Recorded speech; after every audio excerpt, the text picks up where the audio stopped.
Good morning and welcome to Joy News at 6. The news is live on Joy 99.7 FM and hits 103.9 FM in Accra. In Kumasi, we on Love 99.5 FM and over 30 affiliates across Ghana's 16 regions, including Sankara FM Yendi, Laura FM Laura, and Radio Max Takrade. Get radio, TV, and online content on the myjoyonline.com interactive app for Android and iOS devices. Coming up, NI staff end strike to resume negotiations on conditions of service after interventions from stakeholders, including the National Security Ministry. We have details of this statement. Also, Western Region Police releases a Menfi East parliamentary candidate Ernest Frimpong on bail after formally arresting him for inciting minors against soldiers. He's still with them, but I'm sure they will grant him a bail today. In business, the Institute of Economic Affairs concerned about the increasing cost of food items. More on the Joy Business Report, as the institute discloses that most Ghanaians are now spending approximately 44.4% of their monthly income on food. Also coming up, majority on Parliament's Education Committee downplays seriousness of government's indebtedness to WAEC, saying there's no cause for alarm. It's always the case. It didn't start today. It has always been so. These are more coming up with me, Mami Sinyamiche Thompson. Stay with us for details.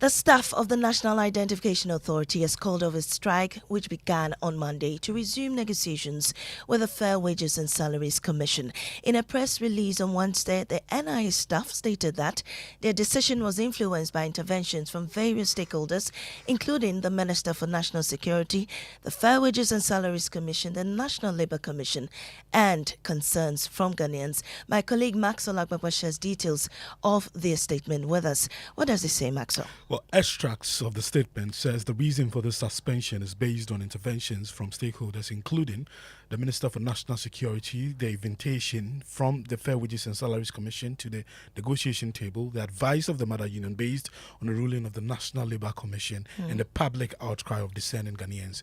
They say that it must be noted that the Fair Wages and Salaries Commission have assured of their willingness to act in good faith in subsequent engagement. However, this will be put to test on Friday, June 14th.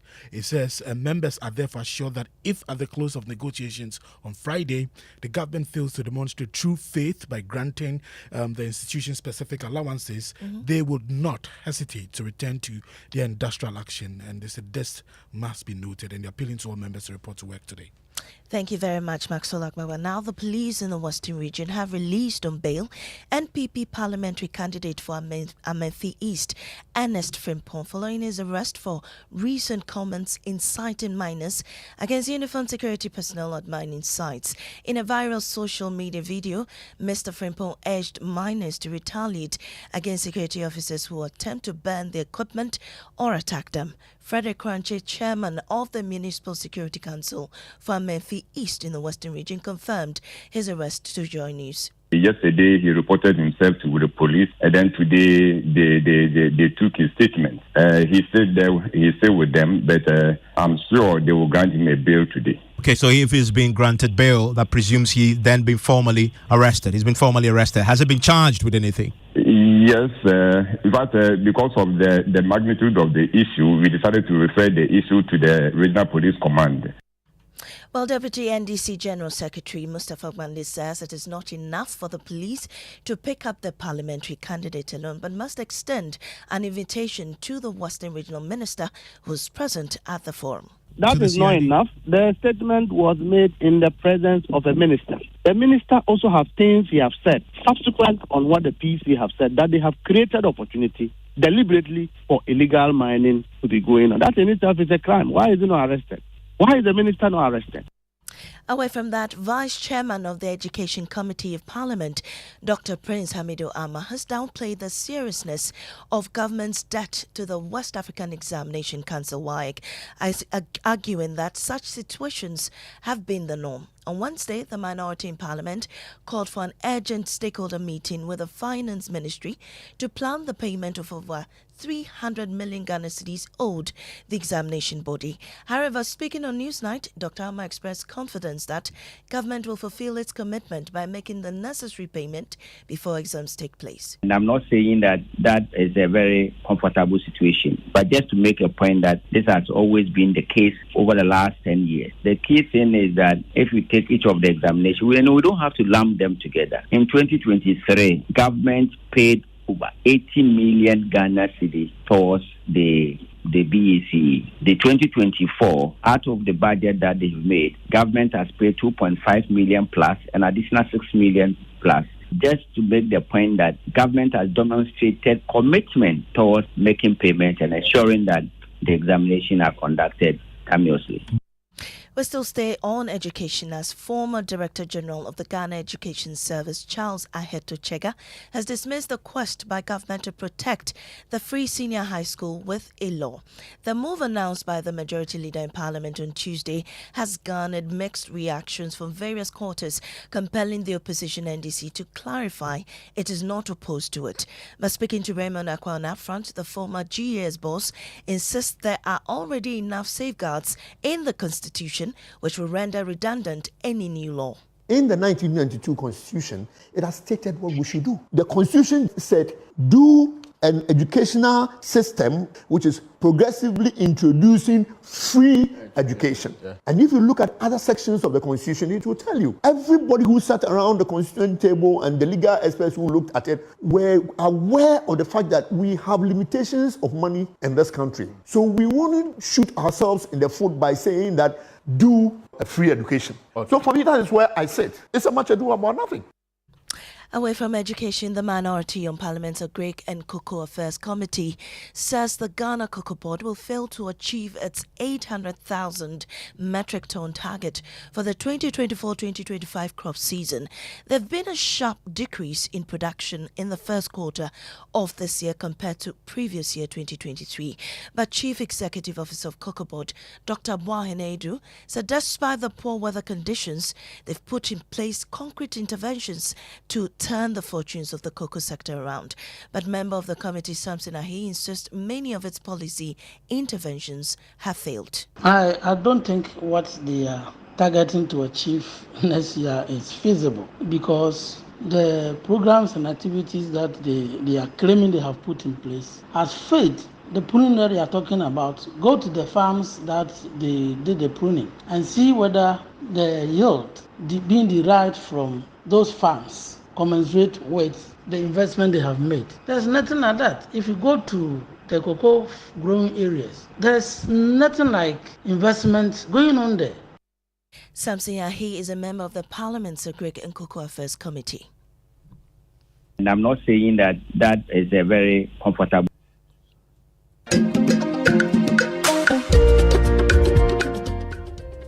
And in the National Science and Maths Quiz, bouncing back from last year's setback, one-time champion St. Thomas Aquinas has kick-started their quest for a second trophy with a resounding victory in the regional qualifiers. Adobe Asari has more in this report read to you.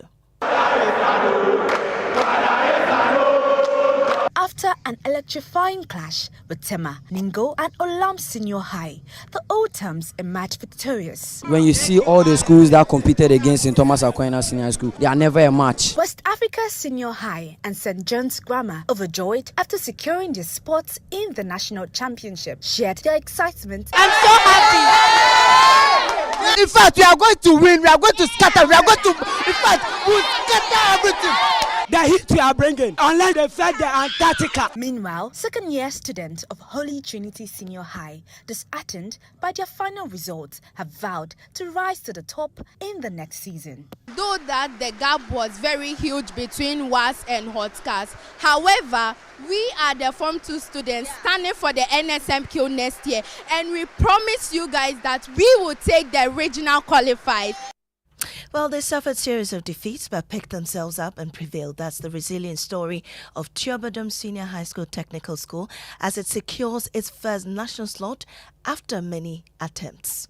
No TSTS, our suffering will never be in vain. If you have heard the song, these are the guys from Siobadom FSHS. How was the feeling when they said you have won a contest? Oh, I was like, I'm in heaven, because I've never made any record like this in my life. This is my first record I've set today. So I was so grateful. We've struggled a lot. We train harder and harder and harder just to meet this. Party is understatement. I'm even thinking flying with our bus to the school. Yes, party is understatement. But just before you go, I want you to sing the popular song from your area. Yefri Tiyobodom. Oh, why would you sing it? You won't sing it. All right, sure. No, TS. And that's Emmanuel Brad Kweku with that report, bringing us to the end of this morning's bulletin. I am Amisi Nyamiche Thompson. There's more news on myjoyonline.com. Up next is business on the Super Morning Show.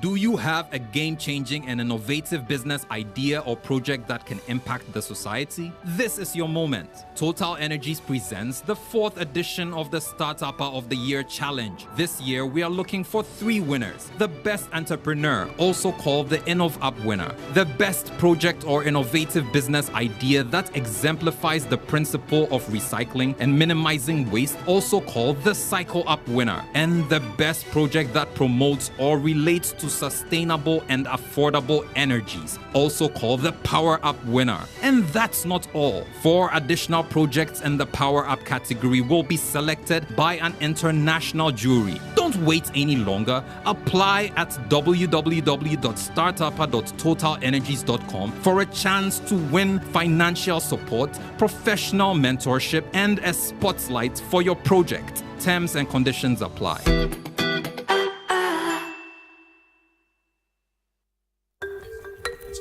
They say a butterfly flapping its wings in Accra can cause a tsunami in Bangkok. So what if your factory in Insawam could shake up the stock market in Hong Kong? What if your business in Elmina could affect fish production in Norway? What if your refinery in Tema could affect the price of petrol in Moscow? Well, now it can because you have access to the bank with the largest number of customers in Africa.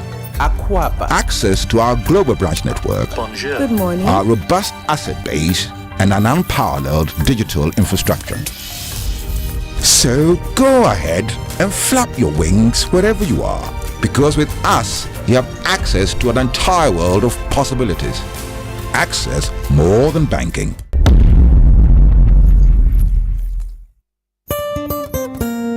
No matter your water needs, Syntex has it all. Syntex tank was first to introduce double layer tank, and now you can have as many layers as you want. Syntex tank was first to introduce white inner layer tanks in Ghana, and now introduces the customer specs order, which will let you order any color and size you want. Syntex tanks gives you the biggest warranty of 7 years, which no other tank gives you. So whatever your water consumption, size of project, or demand, choose Syntex tank.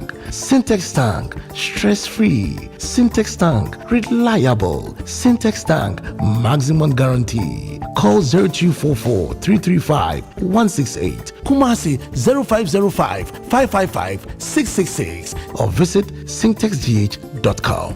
Syntex tank, a strong, a tough. Hello, Auntie Araba. Hey, Bugger, how are you doing today? I want to buy Pepsodent Cavity Fighter, but I don't have enough money. So what are you going to do? Can you give me the big size? As for me, I'll pay the balance later. Today, no credit. I haven't sold much this morning. If you don't have enough money for the big size, why don't you try the 120-gram pack? There's a 120-gram pack? Introducing the new Pepsodent Cavity Fighter in 120-gram pack size. More affordable and convenient. Get yours today from any supermarket near you. Every smile matters. This advert is FDA approved. Hello? Yo, bro! SG Ghana has done it again. Low interest rates on loans this year too. Yatisubium. Kojo, I'm at church. Better double your offering because SG Ghana is about to bless you. Yatisubium. Low, very low interest rates on loans this year too. It's difficult to keep good news to yourself, especially when it can transform your life and those close to you. SG Ghana went low on interest rates last year, and this year we are even lower. Yes, Yatisubium. Get the money you need to turn your dreams into a reality. Visit any SG Ghana branch near you and speak to our dedicated staff about the amazing Yatisubium loans today. You can also call 0302-214-314 for more details. Ojo, it's 3 a.m. What now? Yatisubium. Okay, bye. Societe Generale Ghana. The future is you. Kojo can worry. Kojo can worry. Kojo making late night calls about. Anyway, say Yatisubium. You should tell everybody. Yeah. Charlie, how are you? I'm good. You? Wet, thank you. Oh yeah, it's a rainy morning. I got disciplined by the rain this morning. Oh wow. Hey. It's not heavy too heavy at this side of town. It is cats and dogs where I live. Oh wow. And you see, my gate is quite far from the building. And my umbrella was in the car. Oh, that explains and why the car was near the gate. Your attire is yes, wet this you morning. can see that I am quite I'm sorry. I have been what's the word? Marinated. It looks like it's going to be a rainy day, so it looks like it. It looks like it, and it's showering heavily where I live. So be careful out there, please, all of you. Visibility is horrible as well. Yeah. Okay, well, today Political Thursday, right? Yes. And I mean, I'm very interested. The president says, once again. By the way, this is maybe the fourth time that he has insisted that he's not a clearing agent, right? And to add to it, he says he will never put aside rule of law. Has anyone asked him to do that? I don't think so. I don't know. Have you heard anyone making any commentary about how the president needs to jail people without them being tried? I don't think anybody has said that. Or that he needs to condemn people without them being investigated? Not at all. Okay. Yet, they say he's a clearing agent. There must be a reason.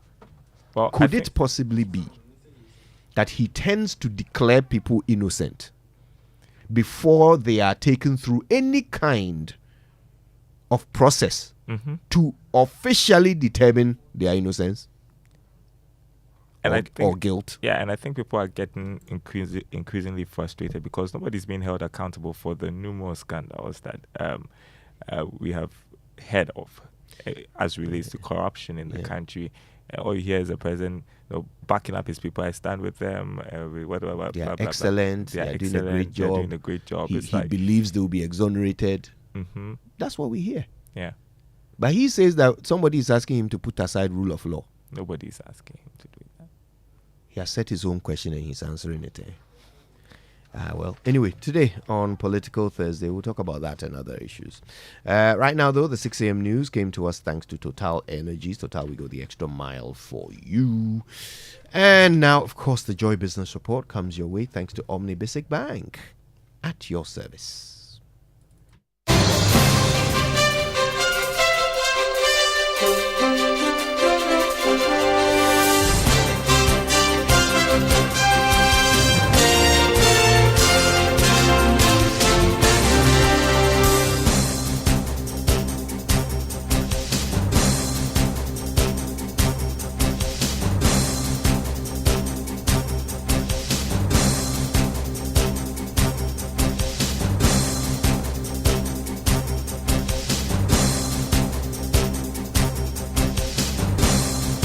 Hi, good morning.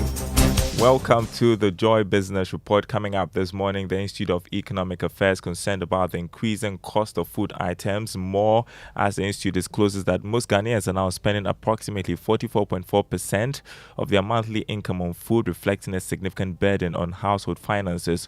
Also coming up, government vows to be prudent with expenditure to help sustain inflation rate decline. Plus, some international airlines set to offer chartered services between the Caribbean and Accra. Details coming up. My name is Darryl Kwao. Thanks for being with us this morning. First up, the Director of Research at the Institute of Economic Affairs, Dr. John Kwachi, has expressed concern about the escalating cost of food items in the country. Speaking with Joy Business in Accra, Dr. Kwachi said Ghanaians are now spending approximately 44.4% of their monthly income on food, reflecting a significant burden on household finances.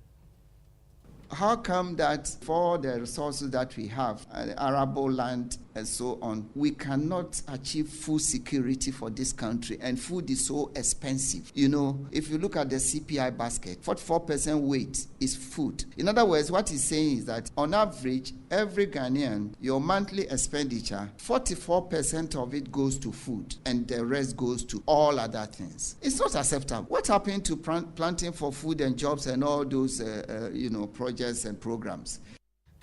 You had Dr. John Kwachi, who is Director of Research at the Institute of Economic Affairs. Now, government has given assurance that it will be prudent with expenditure in the coming months to help sustain inflationary decline in the coming months. Now, it believes that this, together with other programs that the Bank of Ghana is implementing, may help achieve the end-of-year inflation target of a lower band of 13%. Abinau Sari is Minister of State at the Finance Ministry. She has been speaking to Joy Business in Nassau, the Bahamas, on the sidelines of the FSHS Bank annual meetings. Current Minister for Finance has stated clearly that in this year, the 2024 year, where we have an election, we are going to live within our means. And he's doing everything possible, not just by word of mouth, but the practical aspect, the implementation aspect is happening. And so we're doing that. And again, when you look at the components of inflation, food inflation plays a very important role in that. So we're working on the food inflation bit, and that is what is also bearing some fruits. Because previously, I think food inflation, the component of food inflation's contribution to inflation was a little above 40%. With the phase 2 of the planting for food and jobs, it seeks to not just provide seeds, fertilizer, but also look at encouraging the farmer to increase the land size. You had there Abinau Sari, who is Minister of State at the Finance Ministry, speaking to Joy Business on the sidelines of the FSHS Bank annual meetings in Nassau, Bahamas. Meantime, some international airlines could soon start offering chartered and scheduled flights between the Caribbean and Accra. The agreements are currently being fine-tuned for the services to take off very soon. Chief Executive of the Ghana Tourism Authority, Kwesi Agyemang, has been speaking to Joy Business about this. The airlines have said, will there be enough people if they were to put a flight directly from either Guyana, Barbados or Jamaica? And so that is our way. Recently, Air Peace did something to Jamaica, and so we have started that process. We have engaged. We know that there are a few things that have to be done. One, market potential, building it, marketing ourselves. And so the whole conversation around the Global Africa family that is happening here at the FSHS annual meetings is very, very important, so that people will understand that they have to come back to the continent. And Ghana is always that gateway for them. You had Chief Executive of the Ghana Tourism Authority, Kwesi Agyemang, speaking to Joy Business. He's also at the FSHS Bank's annual meetings in Nassau, Bahamas. Moving on, the Finance Minister, Dr. Mohamed Amin Adam, is hopeful the International Monetary Fund will approve the third tranche of fund in support of $360 million for Ghana after its review. He expressed the optimism after government made a significant milestone in its debt restructuring journey with bilateral creditors. According to Dr. Mohamed Amin Adam, Ghana has met all requirements which are crucial for the IMF to approve the third tranche of funding. Once the board approves our second review, we're very confident they will approve our second review because we've met all the requirements that we have to meet. The last hurdle I mentioned was the agreement we needed to reach with the official bilateral creditors, which also has now been achieved. And so we do not anticipate any challenges as far as the approval of our second review. You had the Finance Minister there, Dr. Mohamed Amin Adam. Now, researchers have cited the lack of adequate funding and non-availability of raw materials as major challenges of government's flagship program, One District, One Factory.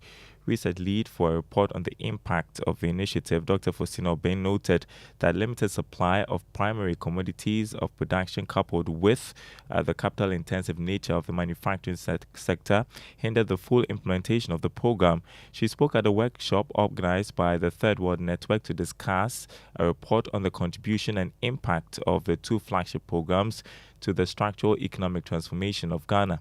The level of the loan to be able to put up a whole factory, keep the factory running, was the challenge. For some of the factories that are still running, it's because the owners or the management of the factories are injecting additional private funds into the factory. Those that are not available to, those that do not have the opportunity to inject additional funds, many of them are still dying. Then the other thing is we assume that raw materials would not be a challenge. Some of the factories are lucky, raw materials is not a challenge per se, but quite a number of the factories are also struggling to access raw materials because it turns out that we don't have an overproduction of crops that would feed into raw materials. So many of the factories are competing with the open market for raw material. That was Dr. Faustina Obeng, who is a research lead for the project we've been telling you about. Now, some more news still for you here on the Joy Business Report. Ghana recorded the highest number of banks holding a government debt in the sub-region in 2023. That's according to Fit Solutions. In terms of government debt to the size of the economy, the country came second behind Angola. Here's more in this report. The report said banks in sub-Saharan Africa, including Ghana, will continue to face risks associated with sovereign exposure throughout the forecast period. Nonetheless, these risks are expected to diminish over time. During the COVID-19 pandemic, banks' holdings of government debt and claims to the public sector surged as governments increased borrowing to fund additional expenditures. With limited access to international markets owing to prohibitive costs, domestic banks became the main financiers. This dependence poses significant risks to banks, particularly when government financiers are strained. For instance, Ghana's default on its domestic and external debt in December 2022 and led to considerable losses for banks participating in its domestic debt exchange program. That was a Business Desk report. Assistant Manager at Risk and Advisory Unit of Deloitte Ghana, Monita Debbie, is entreating businesses to segregate procurement processes in the operations in order to reduce the instances of fraud. According to her, it is important to put in place the needed controls and measures that would curtail or block opportunities that will lead to fraud and embezzlement in organizations. She was speaking on the masterclass on Joy FM.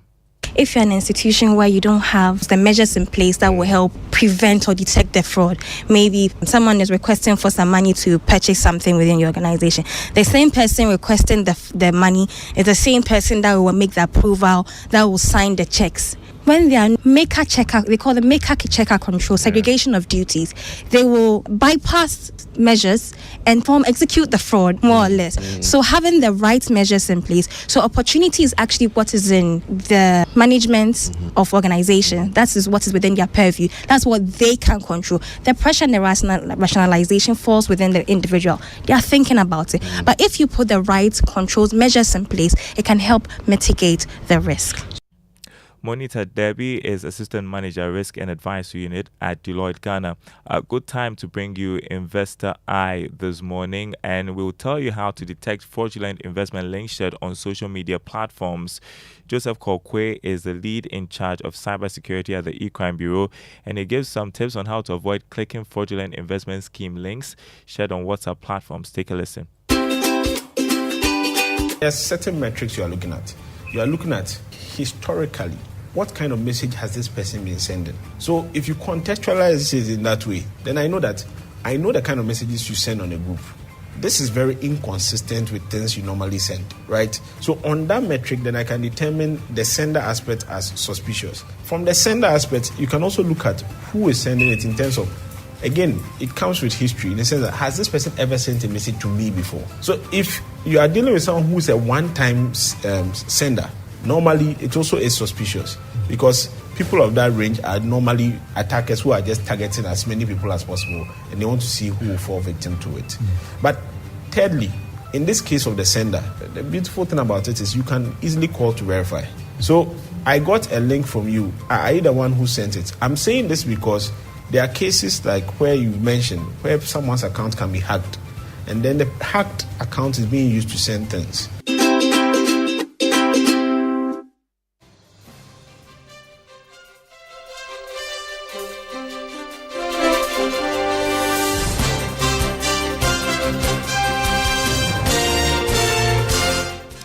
All right, and that's Investor I do make a date next week for another episode. Let's check the commodity market before we go this morning. Crude oil going for $82.28 a barrel. Gold at $2,312.93 an ounce. And cocoa going for $9,853 after adding almost $600 from trading yesterday. On the currency market this morning, the dollar going for 15 cedis 25 pesos. That's on the retail market. The pound 19 cedis 25 pesos, and the euro 16 cedis 25 pesos. There is more news on our website, myjoyonline.com/business. My name is Daryl Kwao. Thanks for listening. The Super Morning Show continues with Kojo Yankson and the team. Don't go anywhere. Yeah, well, lots to do today. But we'll start with something from MOG Music. Okay. Yeah. What are we playing? Local Praise. Okay. Good for the weather. Indeed, I think so.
You 30 minutes to try and find your way around it. As you turn around though, because everybody gets there and it's attempting to turn around, then they are fighting about who turns first. Becomes another. And the rain is heavier in some parts than others. Yes. You know, so I think you might be misled if you leave your house and it's just drizzling. You know, but your destination might be under. And there are no serious volunteers deluge. because those is, I mean, you get volunteers. So, but because of the rain, some people are refusing to come and help you solve your problem when educated people are attempting to fight over. It's my turn to turn first. When I got to Atomic Junction, that side was actually flooded. You know, and I was shocked. Of course, my area was flooded, but you know, naturally you would say, okay, that's an area that you expect to flood because of, you know, challenges with how do I put it? Challenges with road construction, and very, very, you know, small gutters. And so, when I got there and I saw this, you know, van waiting patiently, I said, "What's happening here?" Only to find out that the whole road was flooded. And if you're using a very small vehicle, you have a problem. But for me, this is the most important thing. For God knows how long, we've been talking about this. We'll fix it. We've been talking about this.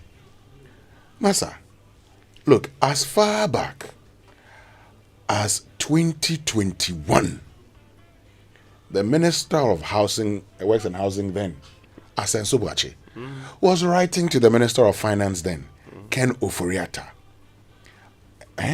for the application for the commencement of the Emergency National Flooding Program. At the time, he asked for 800 million Ghana cedis. And in a presentation to Parliament, to Cabinet, Raymond, before we continue, I just want to read this because it will tell you the problem that we find ourselves in. This is a presentation that Francis Asenso Boakye made to Cabinet somewhere in 2022. And he indicated that if we did not find money to actually solve the situation now, let me read this. It's the impact of flood economics. So he talks about, in June, the estimated impact was $114 million. And now he says that the World Bank estimates further that $3.2 billion worth of economic assets are at risk of flooding in the Greater Accra region alone because of flooding. Since 2021 to now, where are the funds that we needed to deal with the flooding situation? Because I am tired talking about the same thing every day. It reminds me of the audit that the Auditor General did on projects we said were supposed to be carried out to aim at combat of flooding problems. And the fact that some of them, we did not even plan ahead of it properly. We just woke up one morning and did some whichever criteria and went out there to come and start drains. Some of the drains were not completed, some of them were broken, some of them were poorly done.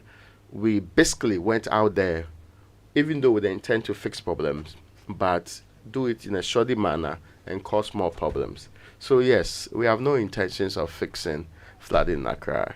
I think to some extent, because people cope with it, people try to find their own way around it.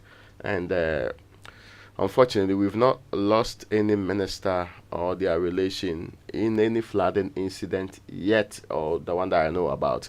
It may not be fixed anytime soon. We know that's the cue for let's fix it in this republic anyway. Anyway, let's get into our Drive Safe campaign. Yes. A Drive Safe campaign is brought to you by Join You Said the Multi-Big Group and supported by Toyota. Superior quality. Of course, I've been telling you about what you should do or what's happening there when it's raining this whole week, right? Yes, this whole week. But we hope that the security agencies will also be deployed quickly to help navigate early morning traffic, mindful of the rains. And we wish them all the best. Do they have raincoats? They're police officers.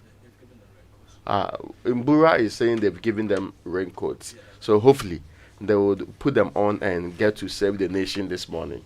Or, I meant serve the nation. Yeah, but serving can save too anyway. Well, so that's the Drive Safe campaign. Let's learn how to say it right. Brought to us by Kingdom Books. At Kingdom, quality and affordability are their hallmarks. And Société Générale Bank Ghana, the future is you. Something must be done. You say either. I say either. First, I'll spell it. Country. Now I'll say it. Country, not country. Country. So many people say it wrong, and it almost never gets corrected. Meanwhile, English is supposed to be the official language of this country, which is why we really must say it right.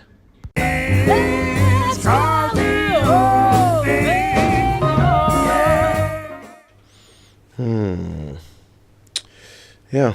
So we'll get into the news review now, and it's brought to us by Syntex Tank, A Strong, A Tough, and Access Bank, More Than Banking. Who's starting? Now, the new finder is reporting this morning that inflation drops to 23.1% in May, and it has the picture of Professor Samuel Kobna-Enim on the front page. Anyway, and IEA retreats call for independent fiscal council. We put together a fiscal council. But a fiscal council, it's almost the same people managing the various units who are in charge of it. Then we put Dr. Paul in charge of it, sitting at the top. The problem really has been that the people who are basically drawn from the various ministries and also the Bank of Ghana, of SEC, are the ones who are basically in charge of what they call the fiscal council. IEA says if they are not independent, the same advice you've been getting from the same controlled sources are the ones you are going to recycle. So there wouldn't be a need for it. So get us an independent fiscal council. IE has also been talking about some 44% of the money you spend, your earnings, we workers, being spent on food alone. And that should be alarming to all of us. That's crazy. That should be very, very... Okay, so let's do the calculation. 44% food. Assuming we are even doing, what they call it, the housing project that's affordable, 30%. 70% of your salary is gone. The rest of the 30%, what are you going to do with the transportation? Which is another big issue anyway. Then you don't forget about the full part. You just say that you are like Raymond Dakwa, who is into public transport and believes in the masses. Yes, the danger you go through having to spend every single peso you make on all of these things. Then secondly, you can't save. I mean, saving there is not part of your plan. Yes. But you have to pray nobody gets sick in your house. Yes. Or no, you get emergency. Even your car does not break down in a way that nothing becomes else can happen. A major expense on your hands. You suffer to be able to fix that. 44%. Assuming God has more smile on you and you get to be in any difficulty, or let's say you get to be a dialysis patient, add it to your expenditure. There's no way you survive. There's no way. And if you're not over 60 or under 18, you are really so as for cost of living in Ghana, it is absolutely by the grace of God. You see, what this means is that anybody who is in any kind of business, unless you are selling food, even they cry, they'll hustle. But anybody in any kind of business, immediately you've lost customers because people's disposable income has shrunk because food, they must eat it. Yeah. So whatever else they spend money on, they are going to stop. So people who own clothing shops, people who sell mobile phones and accessories, they are all going to lose money. Yeah, well, I mean, I'll just say something in less than 1 minute. I happen to have done pricing for, food seller. Yeah, you've told us this one. And then I realized that they're really struggling. Yeah. If you look at how much they spend to produce the food and how much they get in return, sometimes you don't have to blame them. Let's move on. Well, that's also the front page with 5 Senate hotels cash-strapped. Okay, so a bit of that. Never paid dividend despite 233.8 investment. I don't know why I'm still on this matter, but hopefully the strategy issues will be resolved soon. So they brought you the accounts of the 5 of them, and they isolated, say, about the year, 48.1 million dividends in 5 years. The other hotels can fund maintenance, capital expenditure, so that is a very good reason why we should get them help. And that is basically the crux of the story, whether you like it or not. And they're talking about return on investment and other things in the story. So, yeah, they don't have money. Yeah, they don't have money. Well, but if they don't have give money, it to Rock City. No, but if they don't have Rock City, did they turn a profit in the last year? I'm not sure. Okay. If they don't have money, it means it just doesn't mean that you sell it. Okay. Yeah. If they don't have money, why don't they have money? Is it a managerial problem? If it's a managerial problem, you fix it. Is it a case of investment? If it's a case of investment, when you fix the management problem, the management can actually get access to a facility. And then, embark on some, facelift of the facility. Can we ask ourselves why Labadi Beach Hotel is doing well and others are not? Is that not a sensible question to ask? Exactly. You ask yourself why, what is happening at Labadi that's not happening at the rest of the places? Are they all, in fairness, terribly run in a way that you need to supplant the system with a new person or a new institution? Is that really the solution? But see, we should be careful with how we do this argument. On the other side, if we take every single government institution and we find it not to be functioning, should we hand it over to a private person? Let's look at the question of institution that comes to mind. Let's take them one by one and see how many of them will be handing over. We may end up having to hand over the entire government to a private person. In all fairness, because the funds are not doing good. Let's even take Bank of Ghana, for example. Let's take the Ministry of Finance. So if we do the argument that way, we will end up making it a very frivolous one. Because if the solution to every single problem in the Republic is hand over to a private person, then the country itself, I think it's time for it to return to its original controllers. So, I see a publication of this thing here, publication of what is supposed to be their turnover and then net profit, after tax. Yes. So, Labadi Beach Hotel in 2023 made a profit of 51 million. 51 million. Now, I look at Busia Beach Resort in 2023 made a profit of 175,000. Then I look at Elmina Beach Resort made a profit of 1.4 million. Elmina Beach Resort made a profit? Yes, according to the story here. I'm just looking at the story. That's interesting. But you see, Raymond, we were told it's one of those that's really suffering. Okay, so for purposes of analysis, 2021 a profit of 219,000, 2022 a profit of 1.9 million, 2023 a profit of 1.4 million. La Palm Royal Beach Hotel made a loss of 3.4 million. We know why. In 2023. Then Ridge Royal made a loss of 2.6 million in 2023.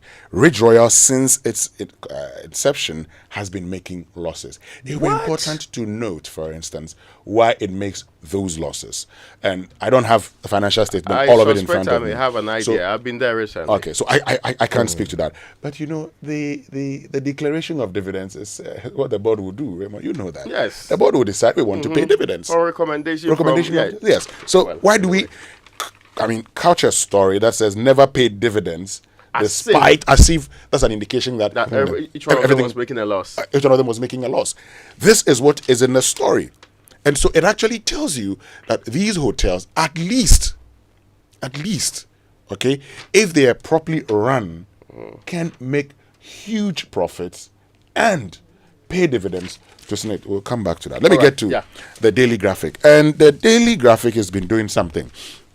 So I see here Volta Lake level at the Akosombo Dam. And it says current year 2024. So as at yesterday, 12 June, the water level was 265.67. Same time last year, 12 June 2023, it was 265.15. It's currently higher than it was last year. And if you care to know, last year we spilled. Yeah. So they're actually bringing these, they're publishing, they're making us aware of the water levels. So is it possible that we may be spilling this year too? What plans have been put in place? Because listen, we cannot pretend that last year was an act of God, or we cannot pretend. We know that if we were a bit more scrupulous, we'd have gotten them properly. Yeah. But let's just pretend it is. But we can't repeat it the second year. It will be irresponsible on our side to have the same problem. We do it in other areas, but the second year and pretend that it's also we couldn't control it. Yes. There are a few things we need to think about. The first one is that we were told by the VRA that the decision to spill was made much earlier in the year. That they noticed much earlier somewhere around April, May, that there will be a need to spill because of the water levels they were recording at that time. Yeah. Right? We also know that the Meteorological Service gave them a warning that this will happen. They claim that they went into communities to warn them about it round about this time of the year. Okay? So the question is this: if this year we are recording higher levels than we did around this time last year, but last year's levels were enough to send them into communities to go and warn them, then this year, what are they doing? Anyway.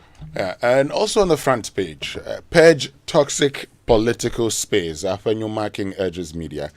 And so the majority leader in parliament has called on the media to throw their weight behind national efforts to detoxify the unhealthy political atmosphere in the country to aid the cause of democracy. Now, he says that the present environment was too toxic, especially in an election year, stressing that the media must prompt politicians to be mindful of pronouncements that undermine peace and stability. And there's a quote attributed to him: "If we do not get paid to do the right thing, we may think that for the sake of votes, we should say whatever we want to say, and these, according to Alexander Penyomaking, do not help our democracy. We have gone far, but we cannot do better if issues of impunity are all addressed, and you, the media, will lead the charge and push us to do the right thing." So it's good that, first of all, he identifies that they sometimes say that a lot of the time they say these things. So, yes, the media must pin you down to do the right thing. But first, check the source. The source. Yeah, it's almost like, we have a right to be irresponsible. Yeah. But you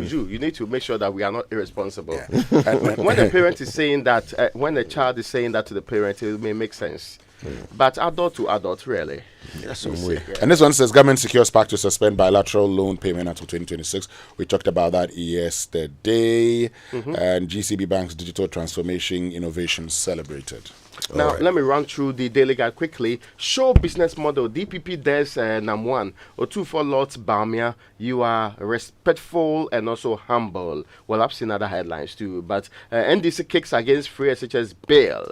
And that's on the front page here. I saw the Kasel Atufosi statement that says that they cannot kick against something they've not even seen.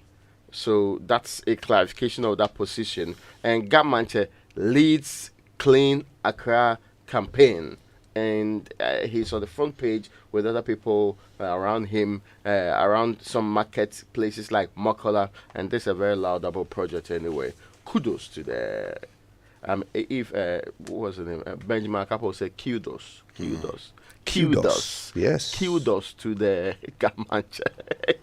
That's on the front page of the paper. And Speaker has launched Democracy Cup. He's going to launch it today. So it's a football match anyway. Well, the Democracy Cup, no. It's been instituted by a parliament to commemorate 30 years of parliamentary practice in Ghana.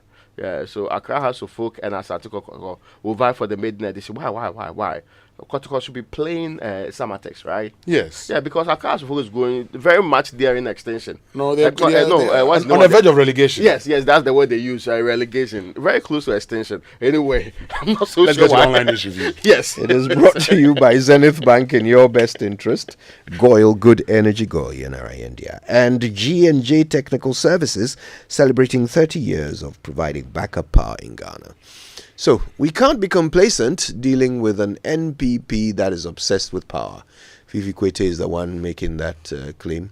I mean, guys, let me ask you, what do you think of the NDC's efforts in their campaign in this election year? You see them pushing hard, like they want this?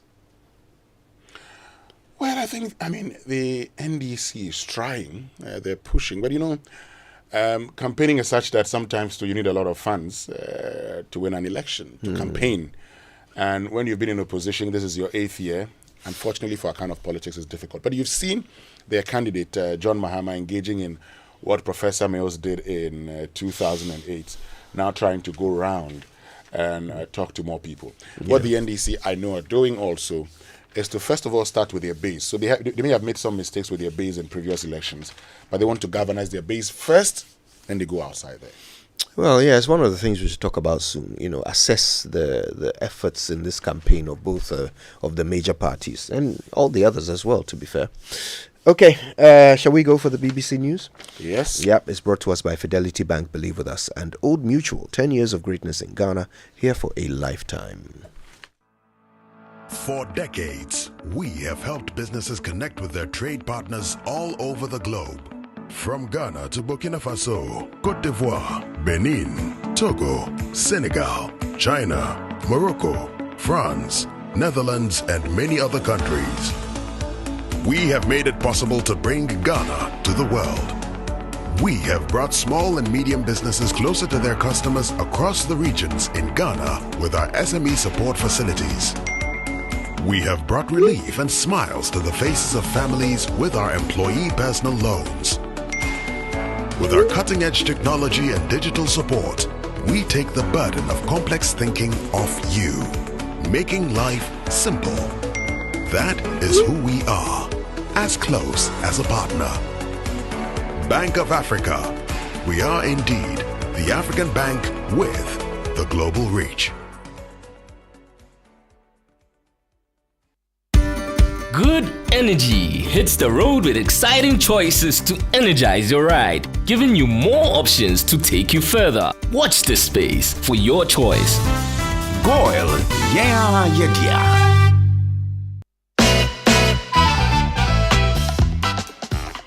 What name brightens the streets, homes, and businesses of Ghana? What company has been providing world-class backup power to Ghanaians for 30 years? G&J Technical Services. Final answer? Yes, G&J, final answer. Correct.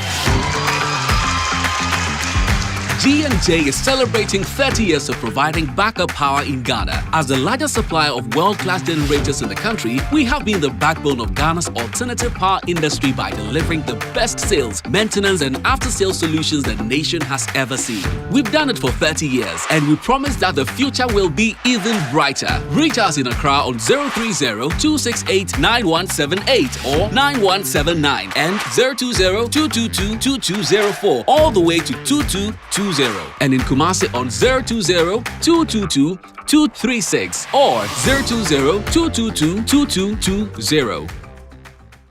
Say donut, donut, donut, donut. Hey, donut, donut, donut, donut. Donut, donut. Then come cotton, donut, donut, donut. Malaria syrup, donut. Everybody follow not sa malaria. A 3D no not now. Oh, malaria chill. Oh, popo.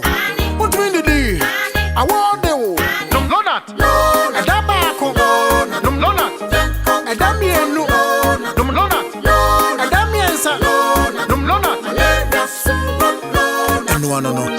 Lonat scatter malaria. Lonat ide scatter malaria. A quality product from Blaze GVS Pharma. Yenshishemu hu se malaria wa wumojam ansa na wanum Lonat. Na nam yensearch na malaria no daso wo ho a ko hu dokota. This advert is FDA approved. Do you need a car for a day, a week, or longer? Look no further. Avis Rent-A-Car Ghana has got you covered, catering to your every need. Whether it's self-drive or chauffeur-driven, we ensure your journey is filled with comfort and style. Choose from our range of sedans, SUVs, mini SUVs, vans, and buses available to suit your business or planning need. With Avis, your journey knows no bounds. We travel anywhere in Ghana, Benin, Togo, and Côte d'Ivoire. Our prices start from as low as 600 Ghana cedis a day. T&Cs apply. Call us now on 0302-761-751 or email rentacar@avisghana.com. Visit our website avisghana.com. Avis Rent-A-Car. Plan on us. It's the most action-packed breakfast show in town. The hottest music, the best giveaways, the great interviews, and all the laughter and fun you can imagine. Don't miss the Super Morning Show on Joy 99.7 FM. It's the best breakfast show in town. Now the authorities and the pilgrims themselves reduce the damage it does to the climate. Greening the Hajj. Today at 8:30 GMT.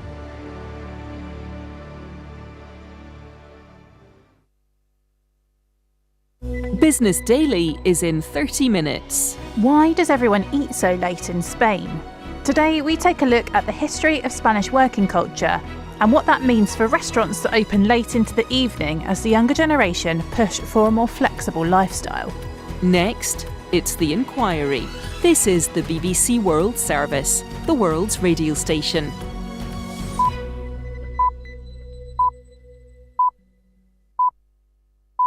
Welcome to The Inquiry with me, Tanya Beckett, from the BBC World Service.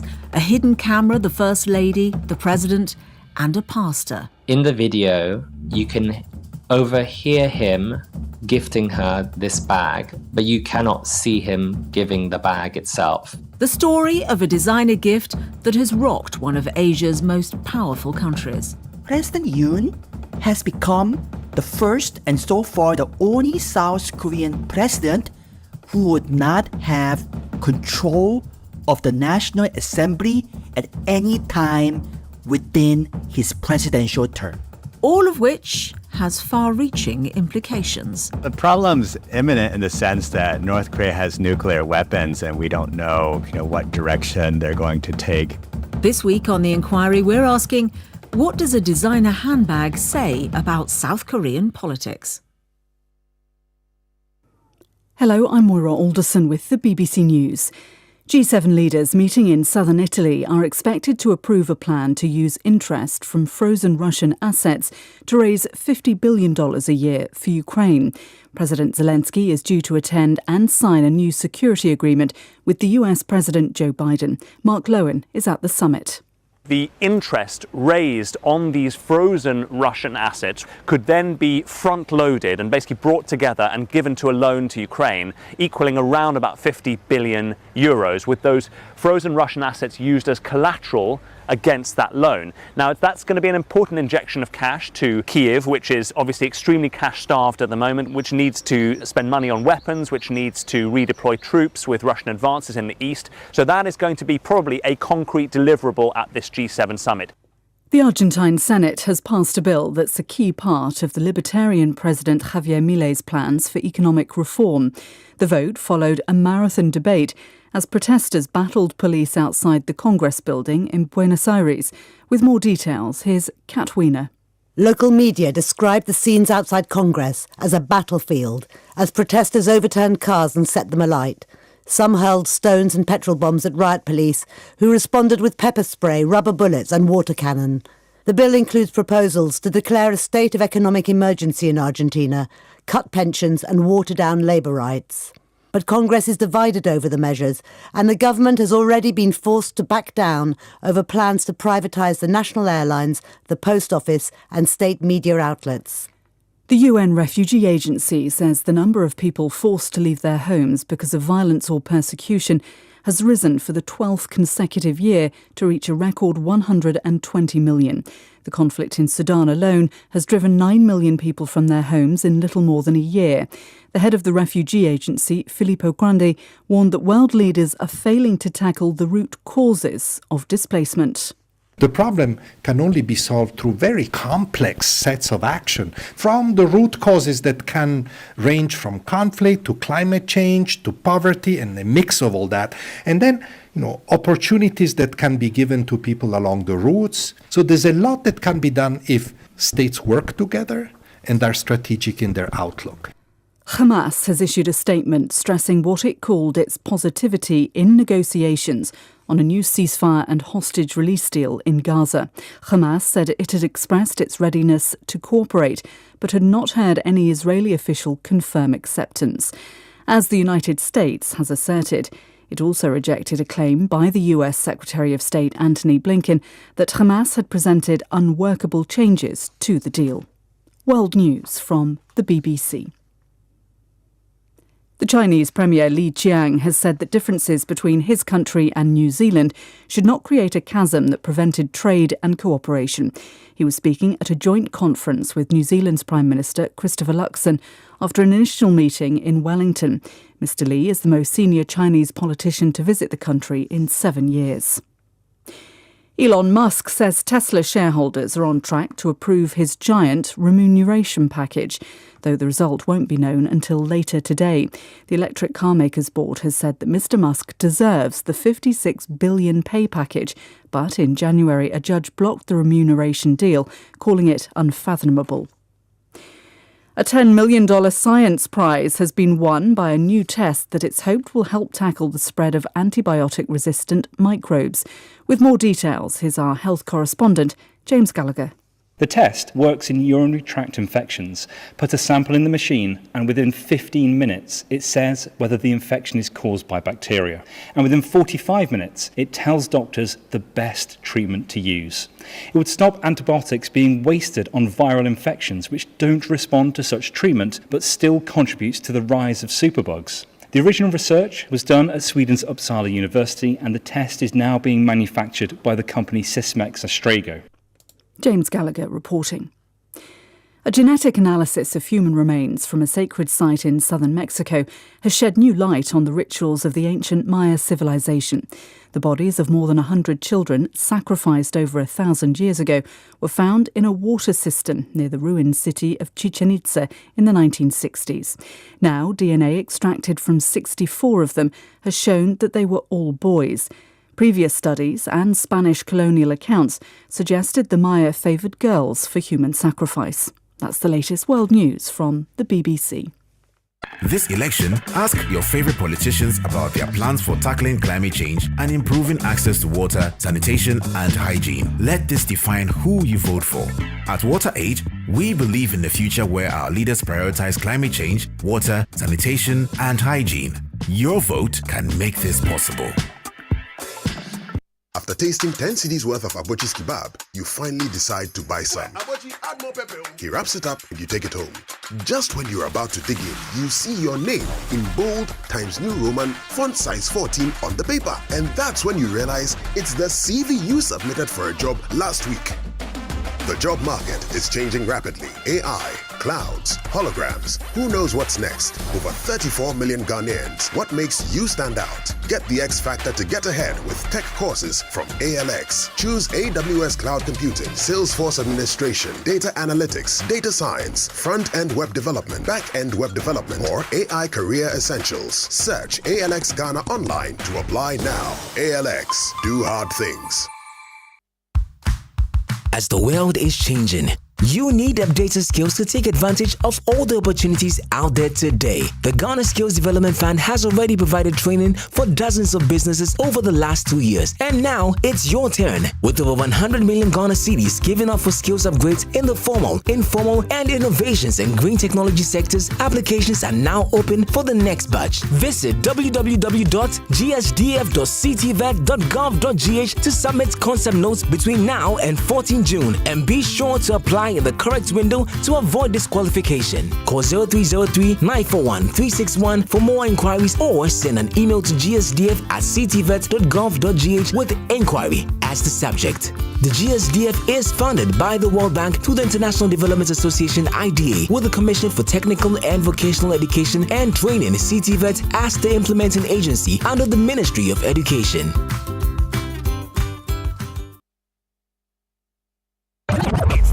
Action-packed breakfast show in town. The hottest music, the best giveaways, the great interviews, and all the laughter and fun you can imagine. Don't miss the Super Morning Show on Joy 99.7 FM. It's the best breakfast show in town.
We all know them, Baba. Yeah. It is not very Baba. very Baba. related songs.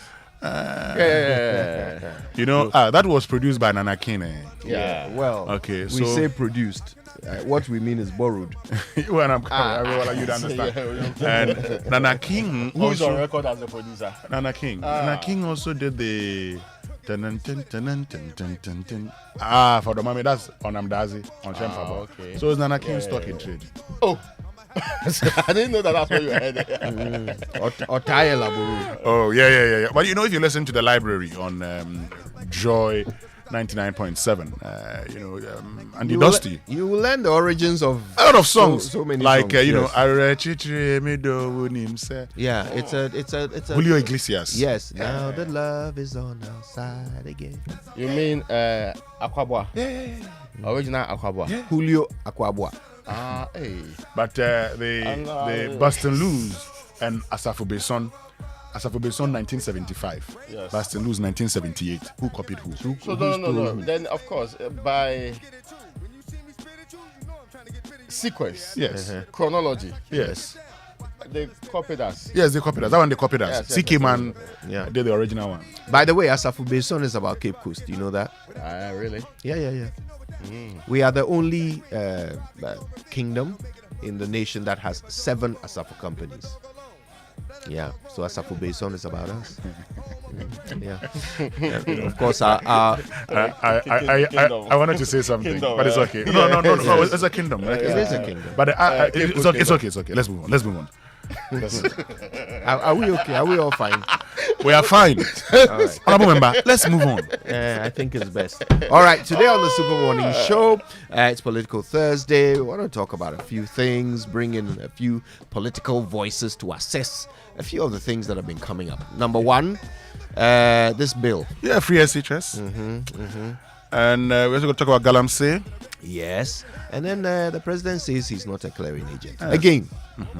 And talking about for the fourth time, not being a clearing agent in response to happenings on the campaign platform. We'll get a wrap of what's happening on the campaign platform. Yeah, it's going to be fascinating stuff. But in the meantime, on X, you can certainly tell us if you support the free SHS bill.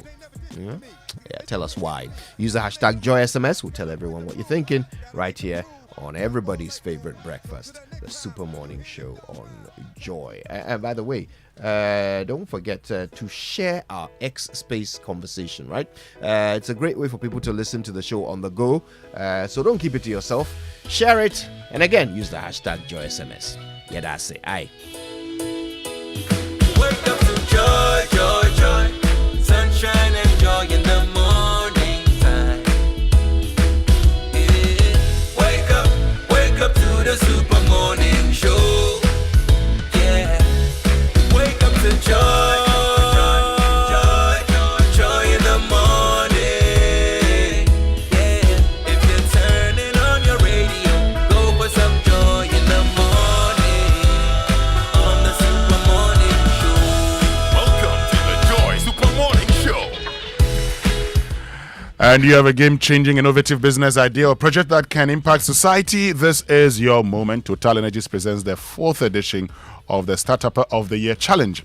This year we're looking for 3 winners. The best entrepreneur, also known as the InnoVap winner, and the best project or innovative business idea, exemplifying recycling and minimizing waste, known as the Cycle Up winner, and the best project promoting or relating to sustainable and affordable energies, the Power Up winner.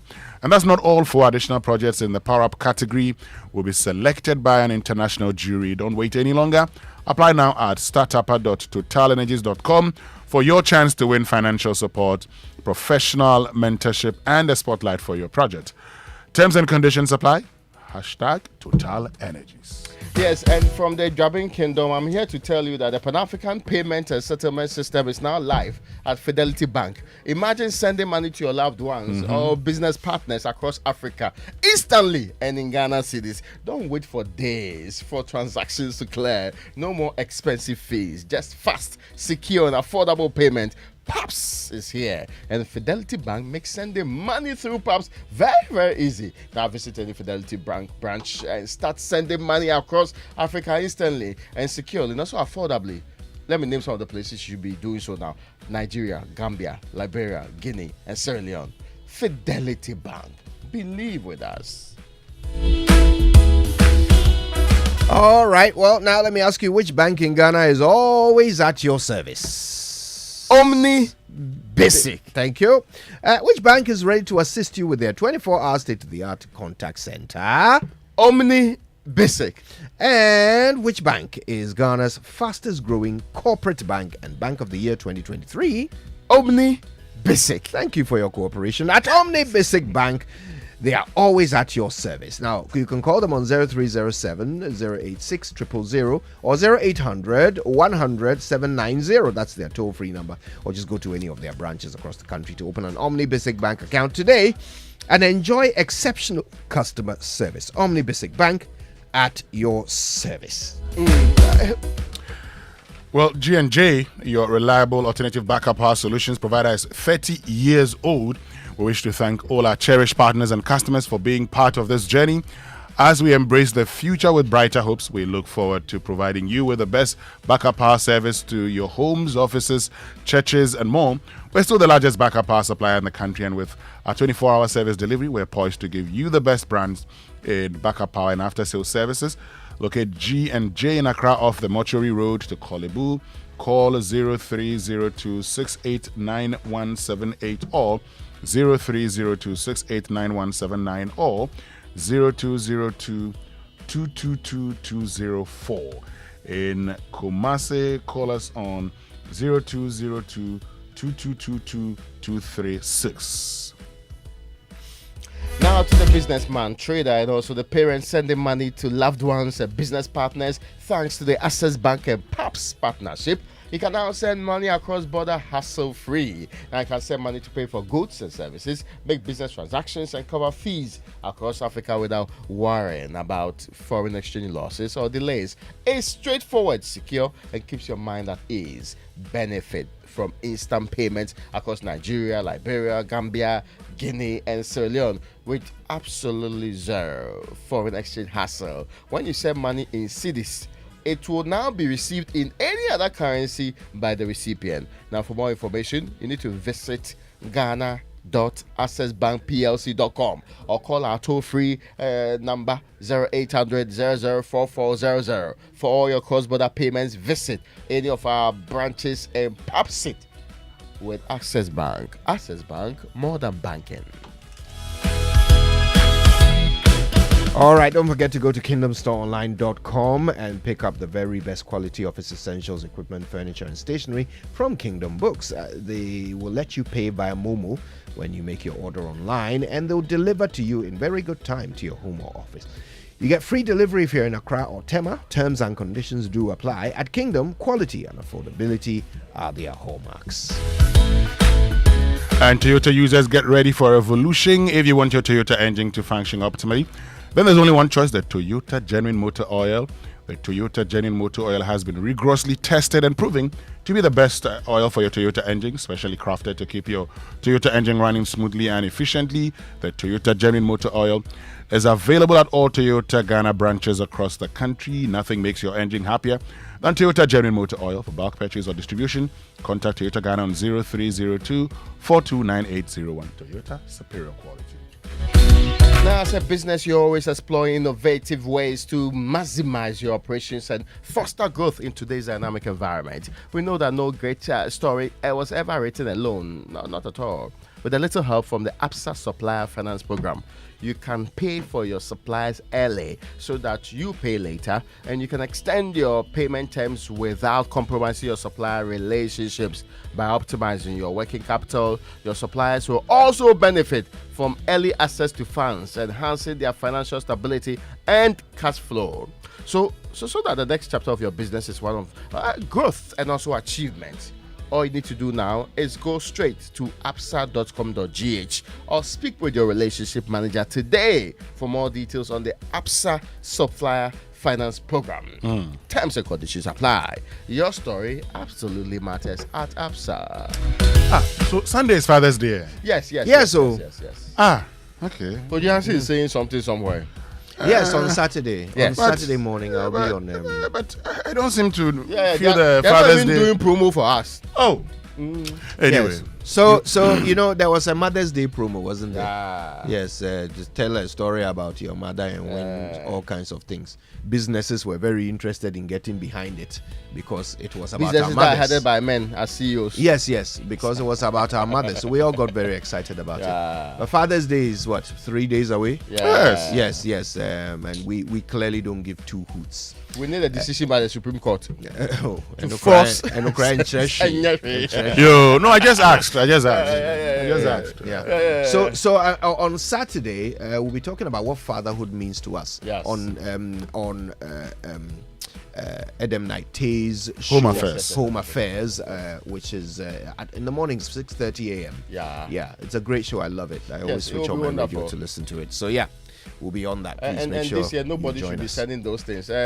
Happy Father's Day to responsible fathers. Those criteria and discriminatory words are not used. To join when is Mother's Day? Yes, even so barren women, agreed. even barren women are wished Happy Mother's Day. No, let me just let me just single make this women. point. Let me just make this point. Young girls are wished Happy Mother's Day. Yes. But as for men, only the responsible fathers. Yeah. Let me make this point. You know, years ago I was in Takrade. I was with Sky Power FM, and we used to do Mother of the Year. Okay. Now, in 1 year, a young girl actually wrote a story about her father because of all the things we said mothers do. So she said that's what her father does. And so she wants her father to be the Mother of the Year. Come on. Now, we had to take a decision. Because the girl's story, okay, so, her mother had passed. Right. And the father was the one taking care of her. So we had to take a decision. You know, the story, the lady's story about her father actually beat all the other stories about the women. But we said, okay, mother is a woman now. So we are not going to give it to the man, but then we rewarded him on the day. Yeah, it's just to tell you that thing is changed. Today, fathers are responsible. But I don't know if anybody has realized the interesting thing. You know, when you're assessing men, right, how good a parent a man is, we lump all men together. Yeah. Those who want to be fathers and so are there and present in their children's lives, and then those who don't want to be fathers and so are absent, right? We lump them all together and say, well, fathers are absent generally, right?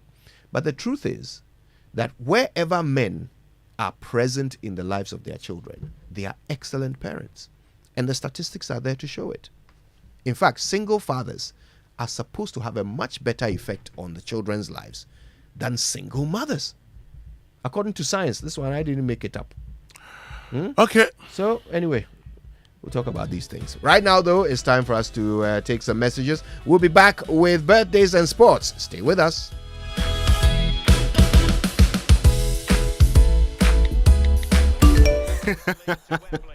Hey, so as for you, every day you are just pressing your phone. Why? Are they paying you? They are, Oma. The more I use my MTN, the more points I get. And I can use those points to get airtime, data, and even discounts at shops and restaurants. Hey, so that is why all of you are always pressing your phones. And you won't tell us, so that we too we can enjoy some. Oh, ma. There's always more to enjoy with MTN Rewards. Just keep talking, testing, and browsing all day, every day to collect your points and use it to redeem amazing offers and discounted freebies right away. There's so much available for you. So dial *550# and get your reward today. Let's go everywhere you go. Kweku, have you heard what they are doing on MTN? Imagine a world where your home or business is powered by the sun's boundless energy. Picture your rooftop transformed into a solar sanctuary, radiating with eco-friendly vibes and city-saving brilliance. Well, dream no more. With Standard Chartered's renewable energy loans, you can turn this dream into a dazzling reality. And guess what? Our renewable energy loans come at very low rates. That's right, we are not just offering loans, we are offering the keys to your solar-powered kingdom. Say goodbye to high electricity bills and step into a new new world where every watt generated is a step towards a brighter, more sustainable future. So if you're ready to take control of your energy destiny and switch to solar today, give us a shout on any of the following phone lines: 050-153-5789, 050-153-5790, 0244-674154. Let's chart a course for a brighter tomorrow and make your solar dreams shine brighter than ever before. Standard Chartered, here for good.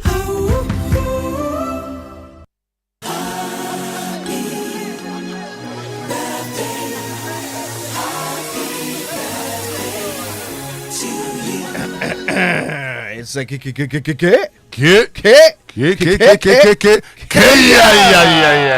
birthday messages on the Super Morning Show are brought to you by MTN. Everywhere you go, and Bank of Africa, the African bank with global reach. Bank of Africa, as strong as a group, as close as a partner. Should I start? Yes, please go Oh, ahead. yes. This is a very special one. Today is the birthday of some twins I know very well. Patrick Lawek Palam is a lawyer. And the twin sister, is Dr. Patricia Palam. Today is their birthday. I asked Patrick to do party. The man says, I'm not in Accra.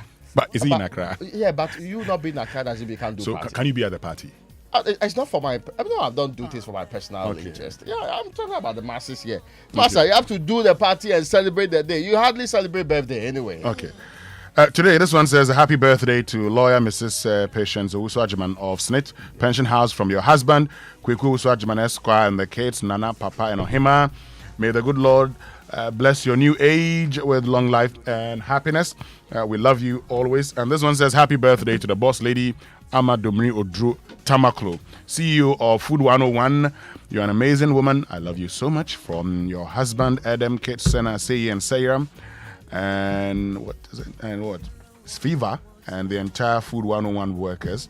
Happy birthday to Bernice Ofosu of the Audit and Assurance Department, Samuel Kinmensa and Ernest Opong Bempa of the Tax and Regulatory Department, all of Deloitte Ghana, from your country managing partner Daniel Kwejo Owusu and all staff of Deloitte. It's also the birthday of Koko Ohinejan, wife of my very good friend Emmanuel Ohinejan. He says, happy birthday to the love of my life. You are the sunshine that brightens up my day and stars that light up my night. You're the rhythm that makes my heart sing and the melody that makes my soul soar. Hey. I'm so grateful to have you by my side. Here's to another amazing year together, my love. It reminds me of the letters the boys used to write in those days. Ohinejan. The man has written very wonderful. Happy birthday to you, Koko Ohinejan. If you didn't write, you say it's not romantic. Happy birthday to Miss Nana Eduse Poku, aka Guido, I think, the daughter of former chairman Gio Guido of Asante Kotoko. Happy birthday to you. May you continue bearing that beautiful heart you've always had. It's from Men of Little Woods platform. The other ones wishing you happy birthday today. A few more. Happy birthday to Patrick Lawek Palam. Sorry. Done already? Yes. Jimmy Kutin celebrates his Jimmy birthday today. Yes. My very good friend. Yes. Jam. Happy birthday to Nashika Caesar, Okainle Tete, Danekia Ampia, Che Frimpong, Rabbi Mateko Azu, Eronikwe Kote, Nini Ayiku Lawrence Kwafo, Justina Main. Kojo Yanka would have been, oh goodness, yes, my dear friend Kojo Yanka, the late Kojo Yanka would have turned, he would have turned 46 today. May he continue to rest in peace. And happy birthday to Benjamin Mackenzie Obing. There you go. Shall we get on with it? I'm being compelled to do this one. Happy birthday, Nandu Nate of GHHR Solutions. May this special day of yours bring you joy and happiness, and your journey ahead be full of peace, blessings, prosperity, and endless love. This is from Muftar Nabila Abdullahi. That's right. All right then. Please, he's called Langa Langa. Give the name properly. No, that's Muftar. It is not Mubarak. This is not Mubarak. Forgive me. How you are attacking. Mistaken identity. Muftar is innocent. One of those people. You can't tell people. Muftar is innocent. All right. The Joy Sports Center is brought to you by MTN. Everywhere you go, as well as Standard Chartered Bank. Here for good. And DSTV. It's your moment. And you know, accessing super reliable healthcare should be the topmost priority for you and your family. That's why Muti Plus, powered by MTN, is giving you just that today. For a subscription fee of just 25 Ghana cedis a month, paid on Momo, you can sign on to a health subscription plan that gets you access to unlimited in-store consultations with qualified healthcare professionals and over 160 covered medications and tests at participating pharmacies in the Ablekuma, Sakaman, Dansuman, Mamprobi, and Kaswa townships. My favorite part is that there's a dedicated nurse at the Muti pharmacy who can teleconference the doctor when you need it, so you can access the best consultation services. And to get this great product, all you have to do is download the Ayoba app and sign up today with your Momo account. Just download the Ayoba app and sign up today with your Momo account. Take charge of your health conveniently. Sign up for Muti Plus, powered by MTN, today. Now, so folks, imagine a world where your home or business is powered by the sun's boundless energy. I mean, picture your rooftop transform into a solar sanctuary, radiating with eco-friendly vibes and city-saving brilliance. Well, dream no more with Standard Chartered's renewable energy loans. You can turn this this wonderful dream of yours into a reality. Thank you. Guess what? Renewable energy loans come at very low rates. That's right. We're not just offering loans, we're offering the keys to your solar-powered kingdom. Say goodbye to high electricity bills and step into a new world where every watt generated is a step towards a brighter, more sustainable future. So if you're ready to take control of your energy destiny and switch to solar today, give us a shout at any of these numbers: 050-153-5789 or 050-153-5790. There's also 0244-674-154. And let's chart a course for a brighter tomorrow and make your solar dream shine brighter than ever before. Standard Chartered, here for good. Thank you very much, Raymond. Good morning to you and good morning to all of you. Welcome aboard to the Joy Sports Center with me, Fentu, Taihu Fentu. And this morning, there's only one place to begin from, a mind-blowing story from Dawu yesterday. Now, Dreams FC, they came from a goal down to beat RTU, Real Tamale United, 8-1 in a Ghana Premier League game that was marred by scandalous acts of impersonation. Now, the entire team that RTU presented for the game are allegedly unregistered players who impersonated the officially registered ones. Now, with RTU already relegated before the game, Dreams needed the result to ensure their own safety, and they expectedly secured all 3 points. However, even before the game had progressed past the 5th minute mark, it began to emerge that the names on the team sheet presented by RTU for the game were in fact players who did not make the trip for the said match. The registered players of RTU boycotted the game because they were owed salaries for 6 months. Now, after the match, the club's captain, Baba Kushibo, denied outright that no registered player had travelled to Dawu. What I can confirm is that none of the registered players undertook that game. As I'm speaking currently, all the registered players that are in the RTU system are in Tamale. Some even went home, they are angry about some issues. But what happened in Dawu is something unimaginable. But I just want to say that some people have certain perception of the Ghana League and they think sometimes certain things can be done, and yes, they really executed it. Because with this, it's more or less like interest football. When you are going through inspection, at least if you see Baba Kushibo on the team sheet, you should know this is Baba Kushibo because we've been there in each other. So if somebody comes in front of you and say, I am Baba Kushibo, you should tell him, no, you are not Baba Kushibo. So even this is criminal because it's impersonation. We are somewhere in Tamale and people are in the having the impression that it's us who are going to honor the game, and that is really pathetic. So what I just want to say is that yes, the match was played, but the actual characters weren't those on the field of play. That's the captain of RTU. If you felt that was mind-blowing, that's because it is. It's unimaginable that a thing like that could happen in a professional league. Now, he's not the only registered player or first team player to deny that he was in Tamale. The craziest part is that Lord Hilary Adabo, whose name appeared as the scorer for RTU, he denied ever traveling to Dawu for the match. ene na mi ka chiro mse ni wano mi watamali omo pe omo ma tani pano picture. I am not in Dewu, I am in Tamale. They should give you the person's picture to confirm his identity. What I know is that I, Lord Hilary Adabo, I am in Tamale. All the registered players are in Tamale as well. That's Hilary Adabo. He is the alleged goal scorer for RTU in yesterday's game. They lost 8-1, and the goal was scored by Hilary Adabo, apparently, who now has said he was not the one in there for RTU. Now, if RTU's registered players were not in Dawood to play the game, who were the players used there? We'll try and get you a reaction and answers as far as that's concerned. Say Mubarak spoke to us. We'll get that voice to you. Meanwhile, the Ghana Football Association said it has charged RTU for coordinating this scandal. Here are excerpts of the GFA statement read to you by Joy Sports' Adamu Beni Abdul Karim. After the refusal of the registered players to travel with the team because management had actually failed to pay them for the last 5 months, the decision was taken by the CEO and a few management members that why not take, a second division club that is quite known in the region, is quite known in Tamale to play or to go and stand in for Real Tamale United. They decided that, okay, Galaxy FC, a second division club we don't know in Tamale, is there. Let's go and then talk to them, take the players for this particular game. And for me, that is quite unfortunate. I keep on asking myself questions as to who gave them that decision, who advised them.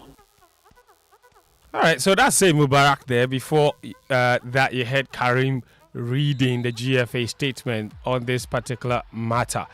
Now, with the win over RTU, Dreams are now safe from relegation ahead of their final game of the season against Etiana on Sunday. But Hearts of Oak, Karela, Great Olympics and Heart of Lions, they are still in danger of going down. One of them will go down alongside RTU and Bofoka Tano. Now, the GFA Communications Director, Henry Asante-Chum, has expressed disappointment over Hearts of Oak's consistent flirting with relegation over the past 2 seasons. We are only disappointed, in the fact that it's become one too many for a couple of years since they won the title under Samuel Wadu, which is quite worrying. But they know what to do. They know that their destiny is in their own hands. They know that they need to go to the chain and fight for the points. We are looking ahead to a very good end to the league season. There are some tough games coming up this weekend. The relegation contenders are all in a very difficult test. That's Henry Asante-Chum there. And still staying with him, he's urged Ghanaians to be measured in their expectations of the Black Stars after the back-to-back wins in this month's World Cup qualifiers. We have started on a very positive note. We pray for more, but in the course of this journey, I don't want to believe that Ghana will win every game. There will be days where we will not play well and win. There will be days where we will play well and still not win. There will be disappointments. There will be a lot of pain in the course of this journey. But in all of that, we believe in him. We believe in the technical competence of the entire backroom staff, which is why we assembled and we are looking ahead to our glory days. That's Henry Asante-Chum there.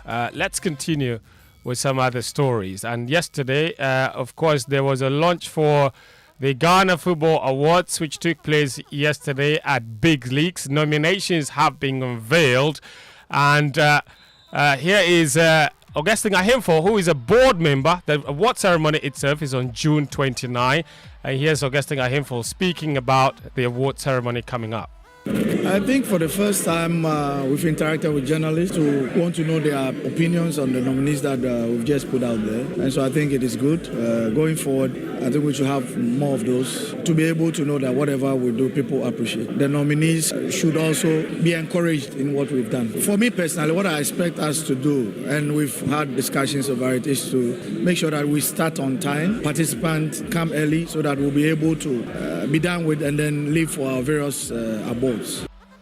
That's Augustine Ahimfo. And over the course of the next week, we will present to you who the nominees are in each of the categories that the organizers have put out. I can confirm to you that Mohamed Kudus, who won the Football of the Year award for last season, has also been nominated for this year. And We'll wait to see whether he will make it back-to-back victories. Now, former President John Dramani Mahama has gifted the Ghana amputee national team $10,000 for successfully defending their Africa Cup of Nations title won last month in Cairo. The Black Challenge won the trophy after beating Morocco in the final and secured their spot in the 2026 Amputee World Cup as well.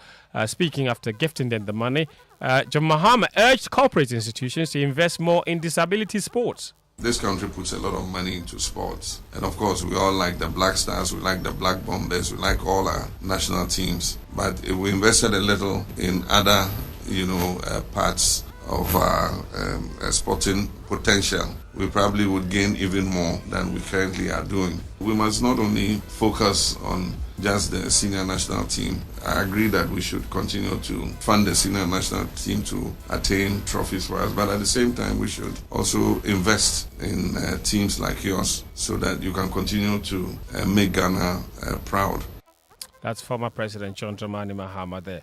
And in basketball, Jason Tatum and Jaylen Brown, they helped the Boston Celtics hold off a Dallas Mavericks fight back to take a commanding 3-0 lead in the NBA Finals.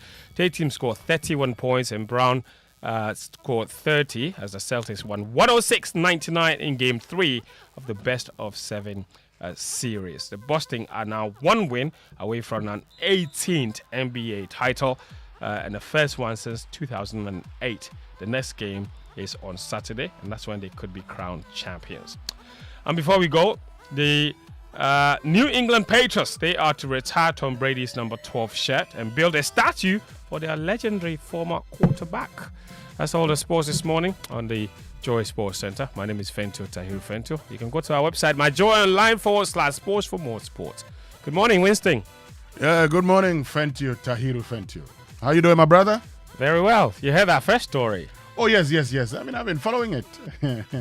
It's unimaginable. Like, I'm very confused about a lot of the things that have happened. I can't believe it. Really? I didn't even think it was possible.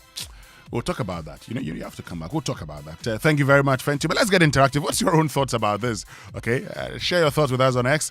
Use the hashtag JoySMS. Social media messages on the Super Morning Show brought to us by Rapinol. When the pain is too much to bear, grab Rapinol from Danex Iton Starwin PLC. Rapinol, the rapid pain reliever, and EcoBank, a better way, a better Africa, and Malatu from NS Chemist. Malatu, power over malaria.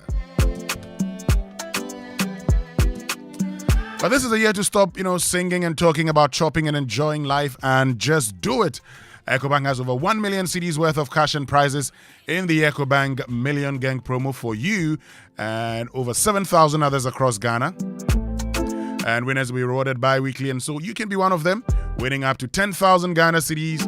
And there will also be 3 monthly draws. And all you have to do is deposit cash in multiples of 500 Ghana cedis into your EcoBank account at your nearest branch, EcoBank Express Point or via EcoBank Mobile to stand a chance of winning.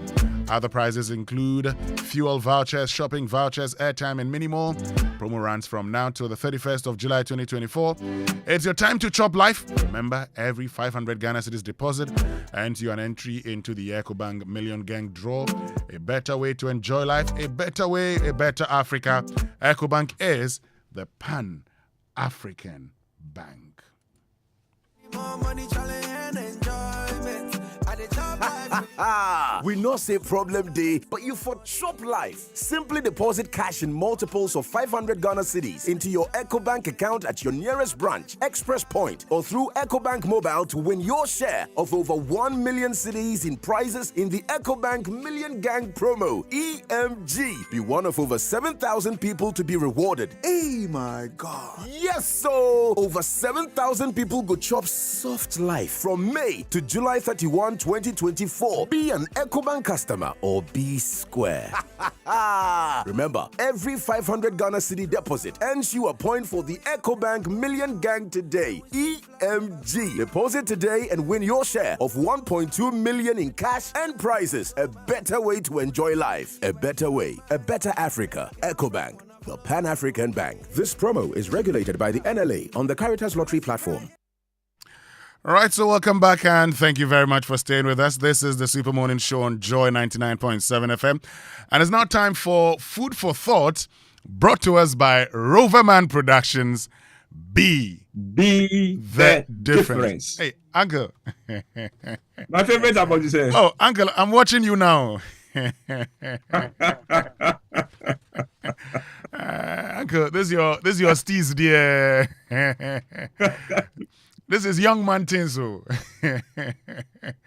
Well, I'm emulating people like you. This one is packaging. What the young boys? No, it's telling a story of his own. So let's leave it at that. Is it telling us a story about taking over?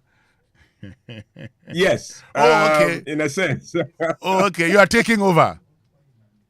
Yeah, no, we are following now. We are following your generation. The interesting thing, I would say, the interesting thing with your generation is that you've changed all the rules. Yes, we have.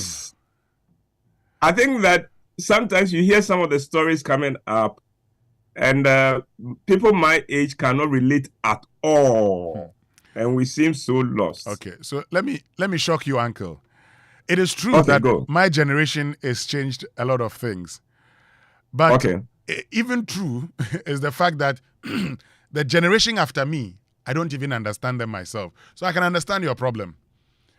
I don't even understand the generation after you and I. Yes.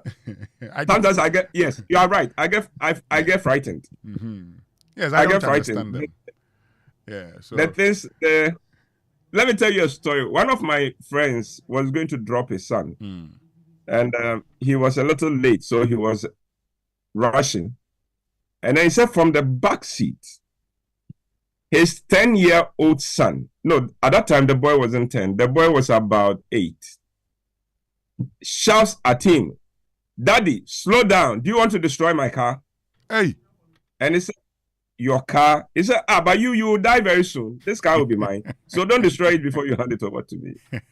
I would say, this is something that in my time, you wouldn't dare. Not at all. Say to your father, but he dropped it just like that. Mm-hmm. So there are interesting days ahead. Yeah.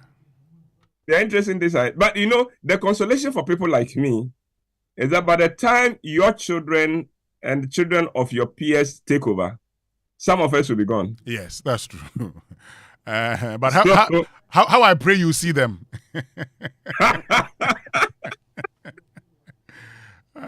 Oh my goodness, it will be a different thing altogether. Yeah. Well, so I would say my next play is Takeover. Sure. That's the title, and the details will be on this platform as we go on. Sure. This morning, I bring you the tale of two fathers. They could have been father and son because of the age differences, their age difference, but they were not. Both of them were privileged to be given the honor of leading their nation, and one succeeded the other. What is significant about these two fathers is that they don't only have a lot to teach us on fatherhood, but they have a lot to teach us on leadership as well, on account of the leadership position they occupied. I am, of course, talking about Eli and his successor, Samuel. Eli was the priest at the house of God at Shiloh, the place where the Ark of God was, the place where every Jew came at least once a year to make sacrifices and to worship. He had two sons, Hophni and Phinehas, who assisted him as he got older. Unfortunately, the young men turned out to be very different from their father. Their father, Eli, had taken his role as the nation's priest very seriously, but his children did not have the same reverence for their calling. They showed contempt, not just for their father, but for God as well. And they were also into sexual immorality and slept with the girls who served at the house of God on the premises of the place of worship. Indeed, the Bible described them as scoundrels who had no regard for the Lord God Almighty. And if they had no regard for God himself, you could imagine their disregard for those who came to the house of God to worship and to sacrifice. Eli heard about everything his sons were doing, and he would call them and rebuke them, but they would pay him no heed. Finally, a man of God came to Eli with a message from God. God told Eli that by failing to stop his children from what they were doing, he was honoring his sons more than honoring God. God therefore pronounced judgment on Eli and his family and his descendants. God took away the privilege of Eli's family and his line serving at the altar of God forever, and said that all his descendants would die in the prime of life and would never have the chance to serve at the altar again. And specifically on the two sons, God said they would both die on the same day, and their place taken by a faithful priest who would honor God in all things. God also said he would establish a new priestly line through the new priest he was going to ordain. In due time, the judgment was executed. Hophni and Phinehas were killed on the same day. When their father heard the bad news, he fell backward off his chair, broke his neck, and died. He had led the nation for 40 years, his reputation tarnished by the waywardness of his sons and his failure to rein them in. The faithful priest God was talking about to replace Eli's line was Samuel. This was the same Samuel whose mother had gifted him to the service of God when he was a baby. Sure. He had been raised by Eli, but he did not emulate the lifestyle and character of Eli's children.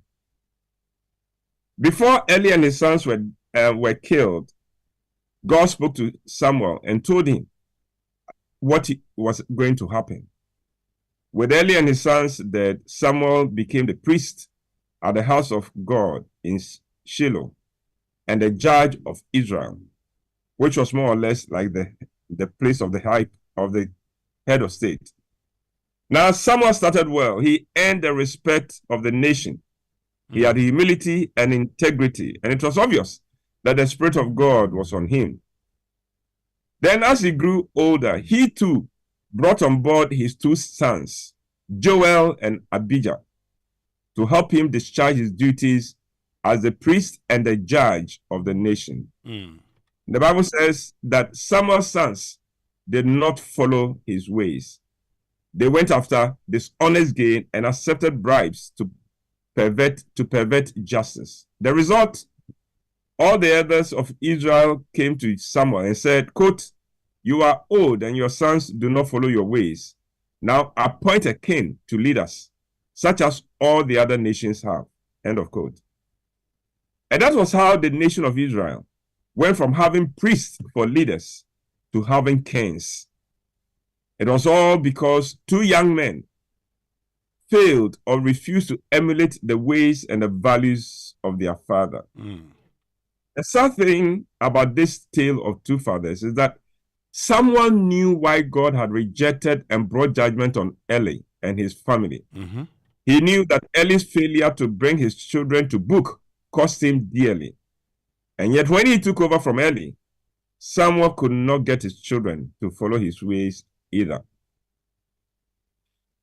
You know, when children disregard their father and his values and fail to follow in his ways, they cost themselves and their father dearly. In the case of Eli, it took the office of the priesthood from the family forever and brought Eli debts to the whole family. In the case of Samuel, it ended the practice of the nation being led by a priest and reduced the status of the nation of Israel to the level of every other nation. A father needs to find a way of getting his children to follow in his ways, but sometimes, no matter how hard the father tries, his children turn out how they want to turn out, completely different from their father. We talk of the responsibility of fathers, but what about the responsibility of the children to reflect the values and principles of their father? What about the duty of the children to honor their father. These days, because of money, a lot of young people have no regard for the values their fathers try to instill in them. So, we have children of respected fathers behaving as if they had been raised by rooks and dishonoring the very name on them. I don't think Eli was an irresponsible father. Maybe where he failed was that he should have sacked his children and removed them from serving at the altar of God. I don't think Samuel was an irresponsible father, and yet his children were disappointments. It is a choice children have to make, whether to honor their father or dishonor him. And there's very little a father can do about it. Sure. Blessed is the father whose children make him proud by honoring him and by living by his values and principles. But now, as it is with fatherhood, so it is with leadership. In a sense, a leader is a father, and often it is those closest to the leader whose actions and pronouncements destroy the leader and cost him disaffection. Those closest to the leader must understand that they represent him and not themselves. And every leader must understand that they will be judged by the actions and words of those they appoint to help him deliver on his mandate. And here too, blessed is the leader whose closest appointees honor him and his values.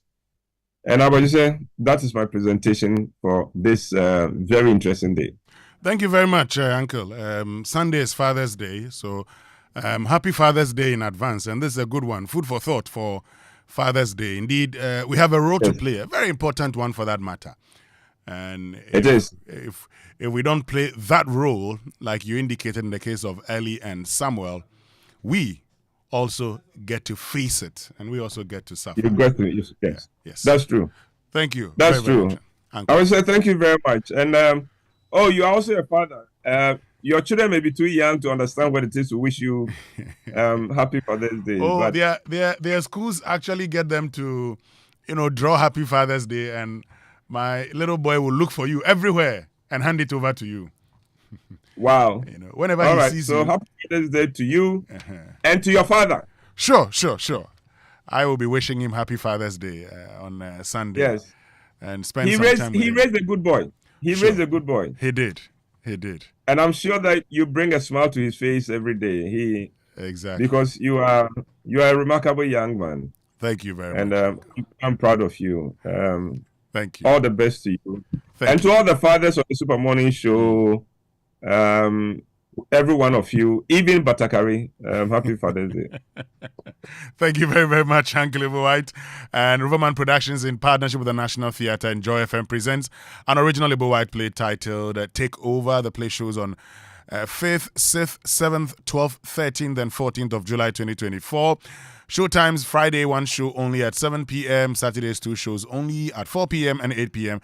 And on Sundays, 3 shows at 1 p.m., 4 p.m. and 8 p.m. at the National Theatre. Rate is 200 Ghana cedis. Buy tickets now via Koba short code *365 *535 #. For enquiries, call 0596921960 or send a WhatsApp message to 0505 546 030. You can follow us on all our social media platforms at Roverman Productions, proudly sponsored by Gino Tomato Mix and GCB Bank Limited, media partner M Notify Logistic Movers.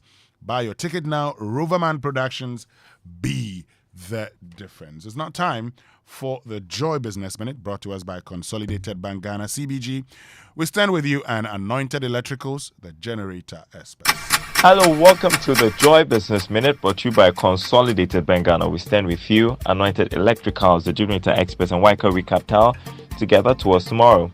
Director of Research at the Institute of Economic Affairs, Dr. John Kwachi, has expressed concern about the escalating cost of food items in Ghana. Speaking with Joy Business in Accra, Dr. Kwachi said Ghanaians are now spending approximately 44.4% of their monthly income on food. Government has given assurance that it will be prudent with expenditure in the coming months to help sustain inflationary decline. Airlines could soon start offering chartered and scheduled flights between the Caribbean and Accra. And Tesla boss Elon Musk says shareholder votes on a record-breaking payout to the multinational billionaire, and a plan to move the firm's legal headquarters to Texas in the US are currently passing by wide margins. And that's the Joy Business Minute, brought to you by Consolidated Bengala. We stand with you. Anointed Electricals, the generator experts, and Waika Recapital, together towards tomorrow.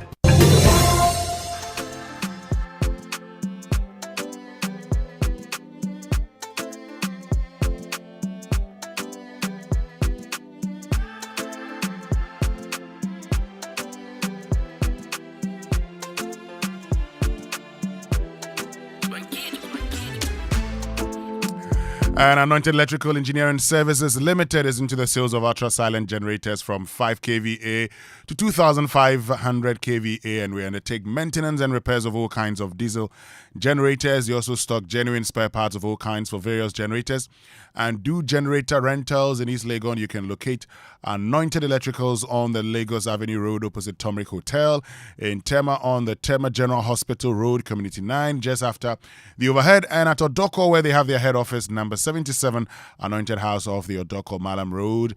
They have branches nationwide. Anointed, the generator experts. Contact them on 0243 480 334. Raymond. Yes, my brother. So on Big Stories today, brought to us by Telecel, Connecting Energies, latest from your partner for life and equity health insurance here for you. We're having a conversation. It's Thursday, so the politicians, as you'd have them, would join us. We'll have a conversation about whether or not there's a need for a free SHS bill. Do you think there's a need for not a at free all? SHS bill? Why? It's not. Take your time. I think that we are jumping ahead of ourselves. Yeah. I mean, it costs us some money to put together a bill. Hopefully, this will be done for us for free. Now, if it's done for us for free, it would mean that we'll have to assess the content of that bill before we make a determination whether or not it's a good bill. But the object of the bill, as said ahead of time, sounds ridiculous. The object being that it needs some protection against Ghanaians who are in the future likely to cancel it. Then, of course, this is targeted at the NDC. Then I've seen the NDC statement saying, oh, no, sorry, we are not even opposed to it. Don't worry, we will not cancel it. So now, if the main political parties say they will not cancel it, why do we still need a bill? Do we need a memorandum of understanding between the MPP and NDC on this particular issue? I think we are skirting around the most, in fact, of all the issues that we have on education, and more importantly, senior high school education. Anybody with a ward in any school in the Republic of Ghana knows that getting a bill that will give it some purported protection is not the way to go. Why am I saying so? You let me start on the note first. Article 25, what does it say? Article 25 of our Constitution actually gives what's supposed to be discussed. Let me go to 25(1)(b). It says secondary education in its different forms, including technical and vocational education, shall be made generally available and accessible to all by every appropriate means, and in particular by the progressive introduction of free education. If this is not protection for education at the senior high school level, there is no way any bill written and cast in stone can make any such protection. After all, how do we repeal bills in this country? Amendments. Yes. Then end of conversation. That's all. So if there's any protection we want to give to free SHS, I am proposing a very particular direction. Please find a way and entrench it in the Constitution. It is, and if you want to amend this provision and entrench it there, that's where we can protect it. But Winston, you and I know that senior high school education currently has so many problems. The list of them being protection required. I mean, apart from the politics, and to me, I see through it as just political gimmick. If you take away that point, it will sound like we are not sure what is the main problem in that sector. Because if it's just the fear that somebody will tamper with it, currently, the Cali Bishops Conference said review free SHS. You put NDC aside. NPC, our opponent, they are not supposed to take them serious for now. Go straight to the NAGAT, says review. NAT says review. If ISE says review, I've heard Professor Peter Korte give alternatives. I've heard others from ISE in their social development outlook. They did the other time. They also gave alternatives on how to improve it. That is the conversation we should have every day in this country. Any brilliant person who tells you that no, we heard review to mean cancel, so even the word review ought not to be heard. Hey, this is a public policy. When did we make public policy sacrosanct like religious what they call elements? Why? When did it become something that is untouchable? The 10 Commandments. That even a mention of review can get you into trouble. I mean, see, we are sitting in this republic. What was the premise for later on sacking Professor Poku Amankwa? I mean, a very needless exercise. When you had just said one thing, that all that we are looking at is how much it costs to train a single individual through our senior high school education, and we now know what the cost elements are. When we get to know that, then we know how much should be borne by government of Ghana, the Ministry of Education, and whichever what they call the stakeholders are involved. That's all. It appears that we are treating the states like some authoritarian regime with a certain Meka Unkebi theory. I mean, we know our democracy is not there. But when did we even stop having conversation about policy? When did it become impossible to say that, no, there's a problem with feeding, so find ingenious ways of curing the feeding problem? When did we, and frankly, Kujo mostly says that there's a quality big-time problem. Yeah. He believes that if today you cannot tell me how much your graduate from senior high school have contributed to our GDP, he's worried about that conversation, and it's a legitimate one. There's an end in sight on that level. But you, let me. We'll get to this. The politicians will be talking about it. They'll talk about galamsey too. Yes. Which one? The guy who's been giving bail or maybe giving bail or something. The guy who's basically declared war on the military in this republic. He's not, and the police have found him now. Now we are able to identify him as a human being, even though he was sitting very close to the RedSec boss. Yes, the regional minister of this country. Hey, Edio! I would also bring you a wrap of the campaign platform. Yes. What have they been saying again? No, I've said it here before, that I'm not hearing the things I'm supposed to hear, and I'm hearing them continue with promises and other things which really, Winston, we know. When they come and promise you heaven and earth, tell them in the face they don't have the money to do it. Tom. They can't borrow. They will struggle every day. They are waiting for IMF to come and give you 360 million. So we are bending. Eventually, we'll tell you that. In this car. But why? Everybody knows today in this car in the future.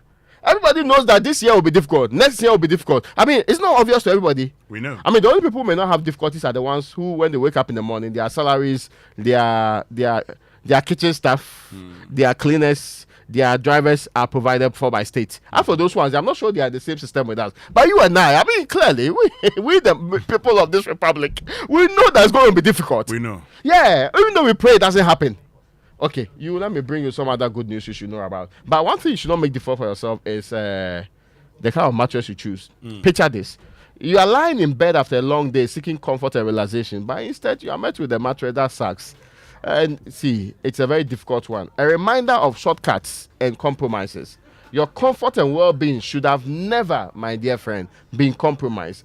That's why we at Latest Foam prioritize quality above all else. Now, step into our showrooms and experience the difference for yourself.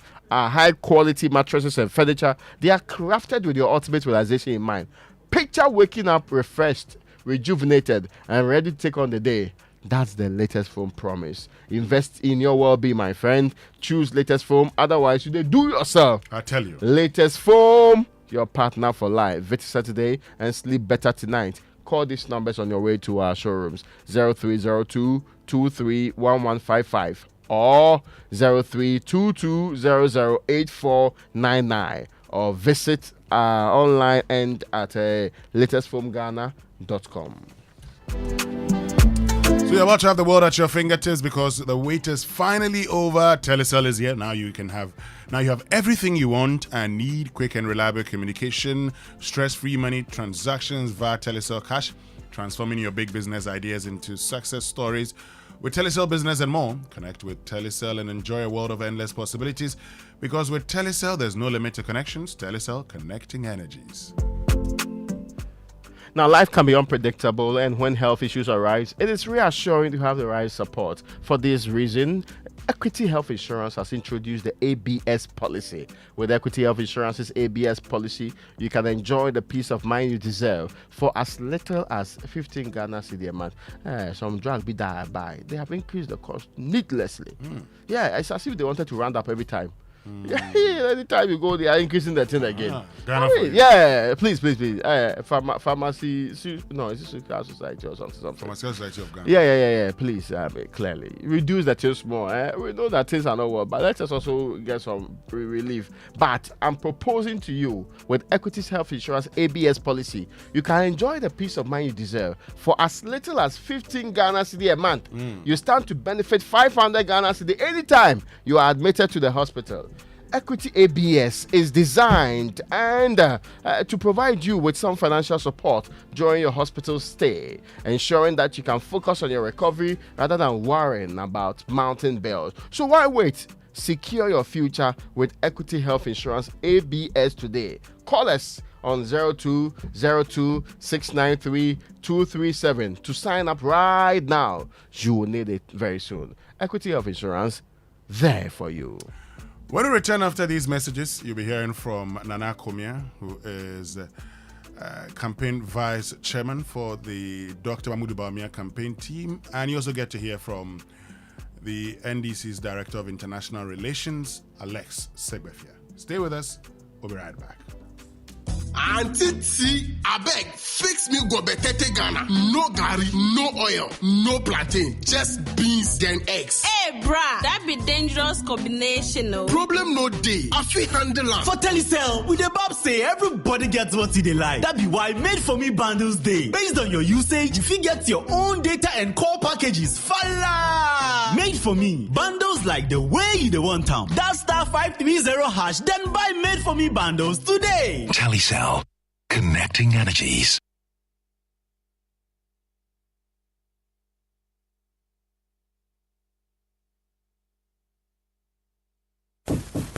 Hey, Cashman. Yeah. Don't you know Nana has assembled all of us and you are here making calls? My generator is spoiled too. So I'm calling a renowned Ghanaian company with an excellent track record in the sales and repairs of generator sets in Accra to come and repair for me. Oh, is it Anointed Electricals? Yeah. Anointed Electricals deals in quality and genuine generators with high fuel efficiency. We also rent generators. They sell quality generators from 10 kVA to 2500 kVA. They have spare parts of other generators and can repair every faulty generator set even if you didn't buy from them. Look, now we don't have any electrical problem in Accra. Oh, how? Because Anointed Electricals is right here at East Legon, Lagos Avenue, opposite Tomric Hotel. And that's why Nana is calling us. Okay. Yes. If you want to buy a brand new generator or repair the old one, visit Anointed Electricals. Or if you are within Accra, call our hotline 0246 423 534 or call 0243 480 334. They have qualified and dedicated men on 24-hour after sales service. Then let's go and listen to Nana. Let's go. Gosh, after giving you the hint, won't you give me anything?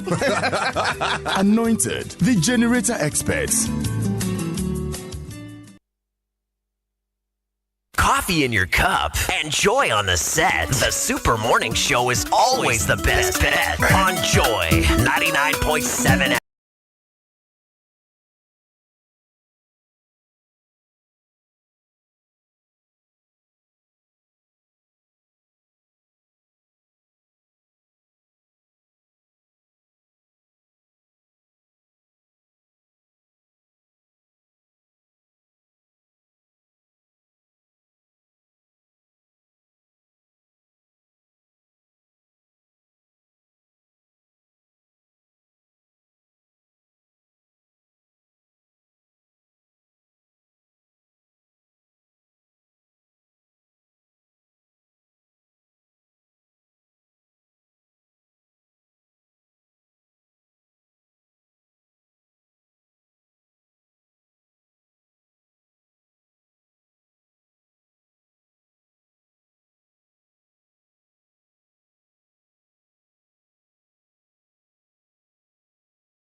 play a bit of Lumba. And we're thankful to you for staying with us on the Super Morning Show. We've got lots and lots to do. So wherever you're joining us from, we appreciate your company. For those of you who have tuned in to Love FM in Kumasi, thank you. We love you very much. And for those of you in the Central Region listening to us on ATL FM 100.5 megahertz, thank you so much for choosing the Super Morning Show.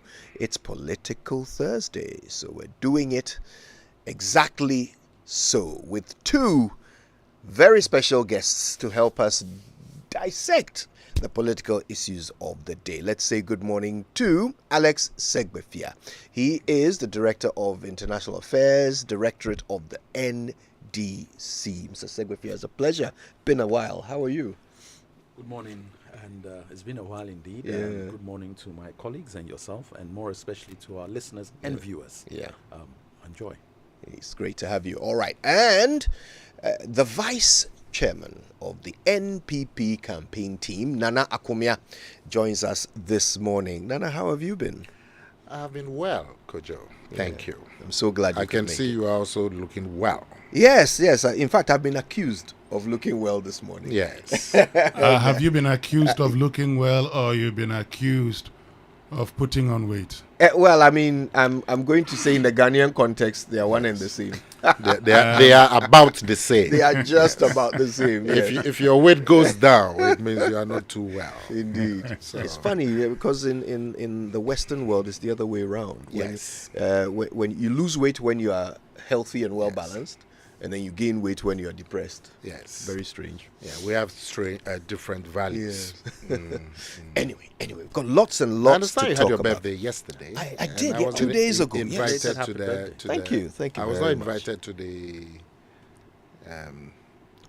Whatever happened. Nana, your invitation is You're too young. 24/7 open. Okay, so I can, access it anytime. Absolutely. Thank Anytime at all. Thank you.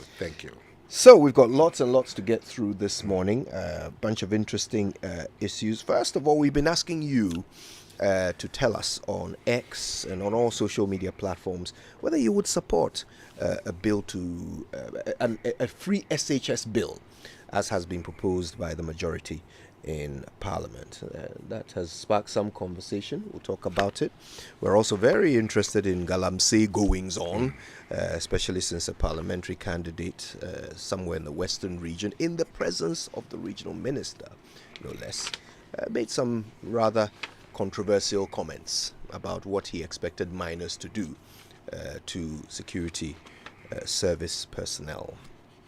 And then the president, for perhaps the fourth time, has been adamant that he's not a clearing agent. He says that this is in response to some comments by former President John Mahama, and the president insists that he will not put aside rule of law, no matter what pressure is brought to bear on him. We'll talk about that as well. Yeah, lots to get through. Shall we get started? Yes, let's get started. Let's get started with discussions about the need for a bill on free senior high school. Now, we've heard the majority leader talk about this, and the suggestion here is that, it's a good thing. Why not, create a law that protects a good thing? What are your thoughts, Mr. Segbefia? First and foremost, good morning again. I think that is where the controversy comes. What is the purpose of the bill? I haven't seen it. I don't know what it contains. So everything I say comes with that caveat. Because if it is a bill that is being passed to deal with certain administrative issues to ensure that there is a smooth process, because it has been wrought with challenges, we are clear of that, then one will not necessarily knock it. But because the word protection of free SHS, and part of it was actually said that it was being done because there are some noises about some people saying they are going to scrap it. The first question is, who has ever said they are going to scrap free SHS? Nobody. Nobody in any political party has said it. So where that myth comes from, except the MPP decided to interpret the word review to mean scrap. And that is completely, totally unfortunate, because they are now having to look at it as part of the IMF processes. So that puts that to bed. The more interesting aspect of it is that, Kojo, you don't get a greater protection in this country than from the Constitution of Ghana. And unlike other things which are not specifically mentioned, free SHS is specifically mentioned in the Constitution. And we are supposed to attain it through a progressive process. We in the NDC said we started that progressive process with the new schools that we were bringing on board. When the MPP came on board, they decided Big Bang effect is better. We'll do all at the same time. So there is no ability for anybody to renege or go back on free SHS, because anything you do that removes it or tries to remove it now becomes totally unconstitutional, because now you have gone past, we are trying to do it, it's there. You cannot now go back on the Constitution. So the protection aspect already exists. What is a bill going to come and give you that the Constitution hasn't already given you? And so for me, if they had said there are certain administrative issues that we had to look at, and that's why I want to see the bill, to see what is actually bringing, then okay, we want to make sure that certain things have to be in place. The funding of it must come from this type of fund. That's different. But if you use the word protection because somebody can scrap it, nobody can scrap free SHS as it stands. It's a constitutional requirement. And so I don't get it. What is the law they are going to pass going to do for anybody? Do you appreciate their discomfort, however, bearing in mind the fact that your flag bearer did, I think it was in the run-up to 2016 election in Cape Coast, did actually say that it's a bad idea to immediately make it free, and that, in fact, if he were to win the election, he outlined his plan of making it progressively free, and that it wouldn't be free for everyone, everywhere, at once. What does the Constitution say? No, I appreciate that. It uses the word progressive. I do. He hasn't used the word that is not constitutional. I do get that. Okay. I'm asking whether you understand their discomfort. I don't. Bearing in mind, the flag bearer of your party did say these things. I don't have any understanding of why they would say this, except for political expediency. One of the things we have persistently asked for is a policy document on free SHS. We don't have one to date. We don't. We have moved from getting a policy document, and we are now talking of statute. When what the statute is supposed to do is already protected within the Constitution.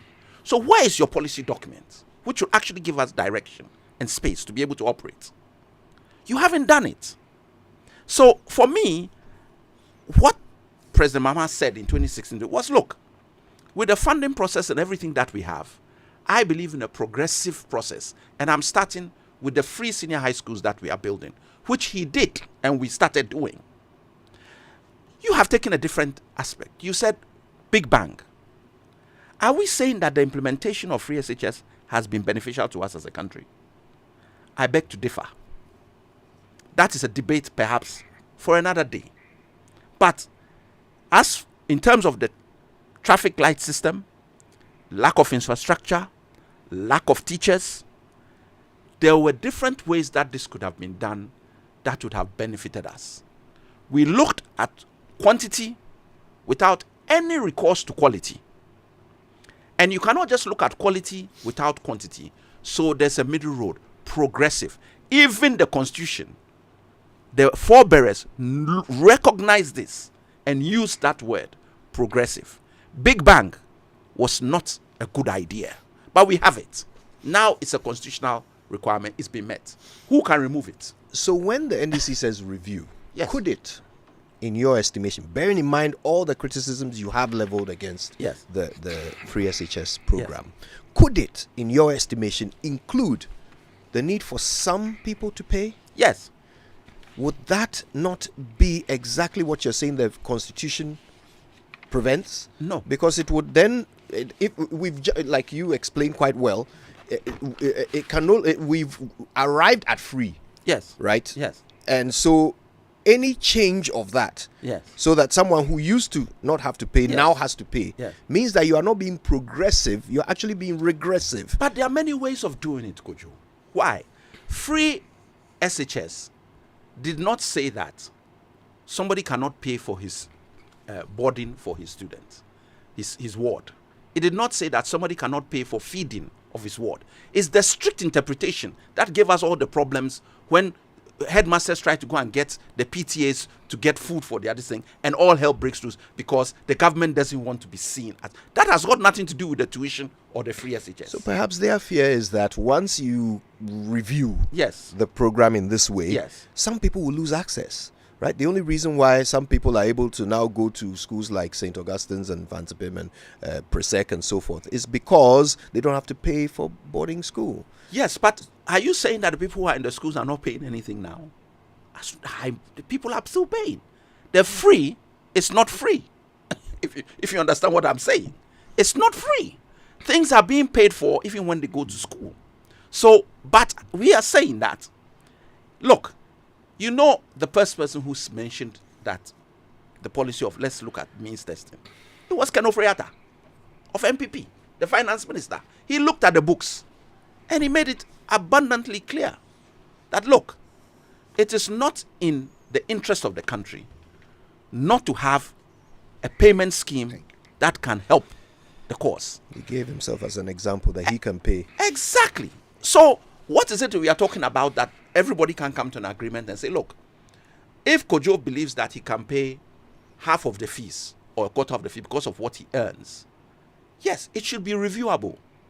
If Kojo becomes unemployed in a year, can it not be said that because he's unemployed or his source of income has evaporated for one reason, he can now fall into the bracket of having not to pay?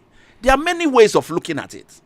And so if you are talking of an act, a statute, that is going to be looking at these issues and addressing them, which a policy document can do anyway.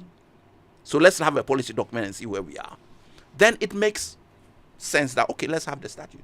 But if it's for protection, which is what is being said, protection of the policy, it makes no sense. And that is where I believe the minority or the NDC, because protection is ingrained in the Constitution. That word should never have come in place. And this idea that, oh, it's political mischief. You are trying to give the impression that there are some who are now coming to scrap this idea of people are going to get rid of free SHS. You are trying to still get it into the minds of Ghanaians. Nobody has ever said that the free SHS, as for the review, it is palpably necessary. And even the IMF have made it part of the program that they should look at the free SHS program. Nobody has said scrap. Review is review. So that's where I am on this matter. Right. Nana, is the Constitution really not enough? Kojo, thank you. Let me also greet our listeners and my good friend Alex, whom I haven't seen in a while. It's good to see you again. I'm grateful. Same All here. right. Now, Kojo, the act that is being intended, I don't know where my friend gets the impression that the intention to legislate free SHS is meant to protect it. That's what the majority leader said. He said that there are some people who have signaled that they would want to scrap it, and so this law would protect. Oh, well. I don't know if really the way to protect a social intervention like free SHS is an act of parliament, because very, very simply, an act of parliament can be repealed, isn't it? Yes. So I don't know if we have we've taken the gentleman out of context, or he was just making a statement of the cuff, because an act of parliament can be repealed. So if NDC or the next government intends to repeal it, they will just repeal it. They will mobilize the numbers and repeal it. So I don't think protection is the core intention. You know, this free SHS, we would agree that it's probably one of the biggest social interventions we've had in this country in the last 50 years. I can think of health insurance. I can think of free SHS. These are big social interventions that affect millions of Ghanaians. So, and it's been operated in the last 6 years or 5 years as just a policy. And Alex is saying that he hasn't even seen the policy document. So 4 or 5 years after operation of free SHS, and you say there's even not a policy document available to the public. And so if there's the intention to write it into law after 4 years, 5 years, it is a good intention. It's such a massive social intervention. The NHIS is law. So ideally, the free SHS should have been preceded by a law, like the NHIS did. I think there was 1 or 2 pilots and so on. But it was started in 2004 with a law. The law was passed in 2003. Incidentally, my NDC friends walked out of Parliament when the bill for the NHIS was being considered. I've never understood that action.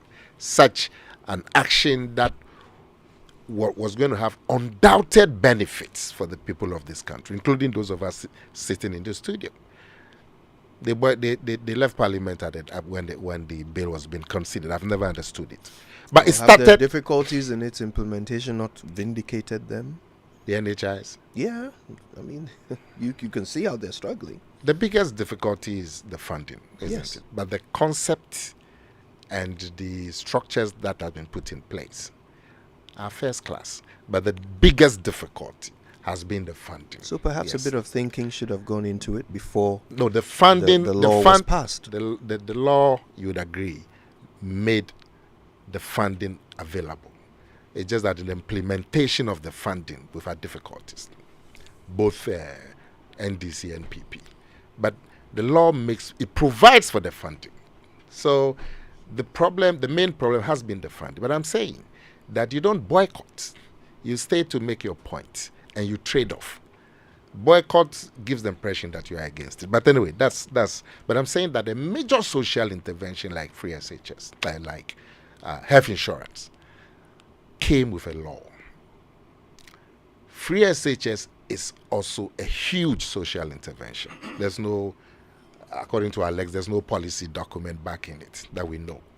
So I haven't seen it.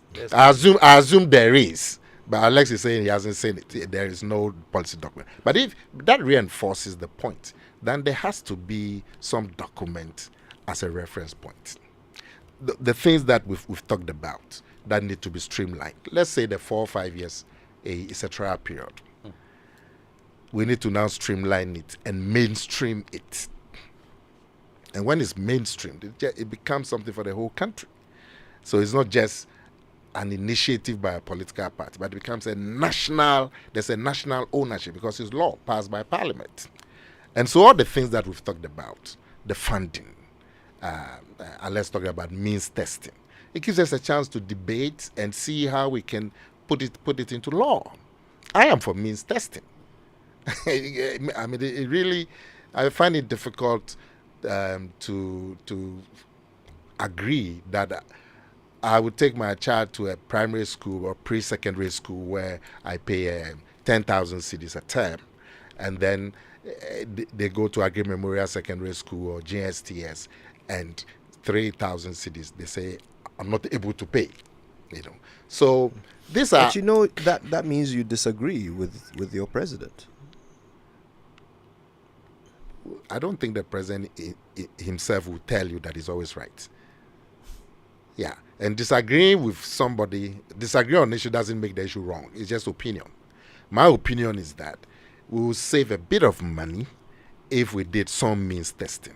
And after 4 years, 5 years, a law gives us the opportunity to look at means testing and how much, estimate how much it will save and so. But at least there'll be a debate. And if depending on how the debate goes, we can put in some provision to provide for means testing, which is something that has exercised our minds over the period. The modalities for the feeding and all of that. It gives us an opportunity to streamline it, bring out the difficulties, put our minds together to how to reduce the difficulties. A law or an act where there's going to be not just a debate by Parliament, but it gives the opportunity for all stakeholders to provide memoranda to the committee, hold public hearings, provide memoranda, make the arguments, do the debates before it goes to Parliament for further debate, first reading, second reading. So at the end of the day, you would have a policy that will take care of the concerns that have been raised, and that would also bring improvements into the policy. This business about protection, I don't think that really is the main. But let's talk about. Well, but talking about the protection, 1 minute on all of us. Let's just listen to what Alexander Apenyumaking said. Sure. Let's just listen to him, and then we'll continue with the conversation. The Minister of Education will present the free SHS bill to Parliament. The Chapter 5 of the Constitution provides some aspirational indicatives. Those are not justiciable, but once by policy of government, an aspiration as envisaged by the Constitution is put into action, then to make it justiciable, you enact. In other words, there are provisions in the Constitution that you cannot enforce. You cannot claim rights to those provisions. The fact that they are there does not mean that you can apply to the court to enforce those rights. They are merely enforce certain rights and give rights and take certain actions. So I think that this free SHS bill, if considered as a house, what that means is that it becomes mandatory for government to implement this. Unless it is repealed, no government would have the right to say, I am not going to enforce free SHS. Because now there's a law. So if you fail, a citizen can apply to the court as his bona fide, and the court would exact justice in that citizen's favor. So that is the good news about this bill. So clearly, he says that he thinks that could be one of the benefits of the law. But then in the next sentence, he says that unless you repeal it, which means that even the protection that you envisage the law will give it. He it's introduces not another absolute. aspect, though. He talks about how it would now be possible for a citizen to enforce their rights to free SHS. So someone could sue the government if they find that SHS is not free for them. They can sue the government. Well, the government can simply repeal it. Now, one second. I'll just. Okay, no, go on. You can still sue under the Constitution. It's a breach of the Constitution. Well, he says in the Constitution it is expressed as an aspiration, yes, it's an aspiration. Not a justiciable It provision. has a certain mandatory tone to it. So anyway, it's best to anyway. The NDC the NDC. What I find difficult is the attitude of the NDC to free SHS.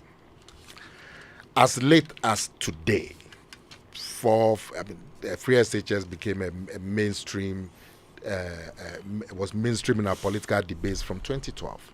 As late as today, 2024, with the announcement of this intention, the NDC, the attitude is still ambivalent. You don't know where they stand with free SHS. Their spokesperson, as late as today, the MP, I think is the ranking member on the Committee on Education, he says that he is opposed to free the bill because government owes the West Africa Exams Council. What has that got to do with a bill on free SHS? He says that he doesn't see why the bill should be a priority. because government owes WAEC. Was that the only reason he said? Well, unless that's what I heard.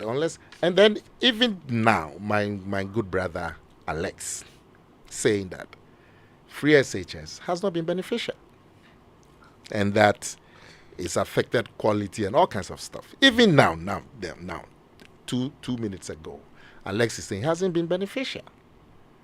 But we all know that it has been beneficial. It has brought secondary education to thousands of Ghanaian children who otherwise would not have had secondary education. And we all know that education is the biggest lever to raise people up. And all of us are able to sit in this studio and have this debate because we had some education. And it's the best way. We spent so far, 22, 23 billion. So even when it comes to distribution of wealth, it provides you an avenue to distribute wealth. And then when you look, it talks about quality. When you look at the results of the free SHS graduates, they are far better than what it used to be. Far better. Check the core subjects. Check the last 2 years before free SHS, and check the last 2 years after free SHS. Far better. Was it this year that it swept all the awards, or was it last year they swept all the awards at international level? So, in terms of the outcome, free SHS has been beneficial. In terms of the impact, we may not see it now, but even if you are a mason or you are a truck pusher and you have secondary education, it is much better than not having secondary education. And the idea was to remove fees as an impediment to having secondary education. There are still costs. So I would think that going forward, seeing the numbers that have come into secondary education because of free SHS, going forward, we will be thinking about how we can apportion more national resources to remove some of the other fees so that money does not become an impediment. Still, money is an impediment because you still must buy provisions and trunk and chobos and some of those things. So going forward, we need, whether I call it review or whatever, I mean, we say we would improve it. I mean, what national a program like this wouldn't need improvement at some stage? So all of us are committed to moving it forward. They call it review, we call it an improvement. But whatever it is, we should be looking for it to see how we can make it more beneficial to Ghanaian children. With that in mind, Nana, there are some who say that when you pass a law, at least in theory, it locks you into a way of doing things.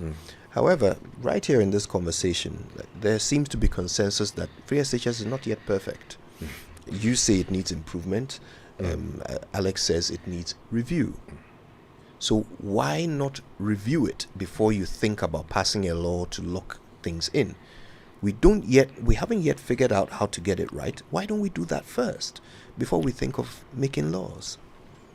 Review goes on every day.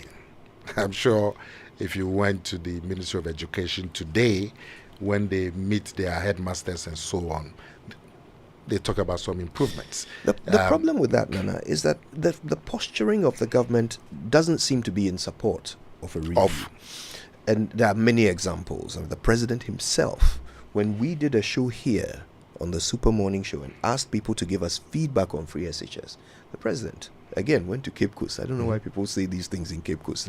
Went to Cape Coast and said that a radio station is waging a campaign against free SHS, and promised a robust defense of it, something to that effect. Were you waging a campaign against free SHS? No, we just opened the phone lines. And the public called to tell us what they think of free SHS. And what they're talking about, some of the difficulties. Of course, yes. Because there were many difficulties. Yes, there are many difficulties. Indeed, so the question is this: if the posturing of government is that any attempt to review, and even the word review is one you don't like. Let me tell you. So Let me tell that you posturing does create an impediment, doesn't it? Who's the NPP's presidential candidate, had said at UPSA that he would improve upon it. But not review it. So that is settled.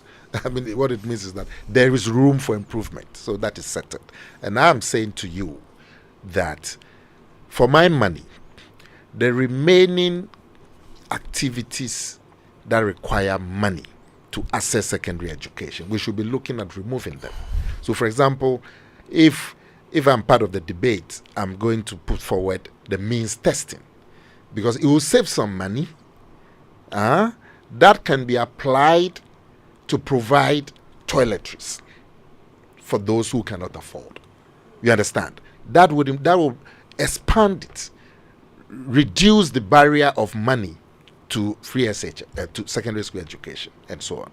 So this legislation, and we need to see the details, would give us an opportunity to look at free FSHS, how it has operated, because that's how it's going to be.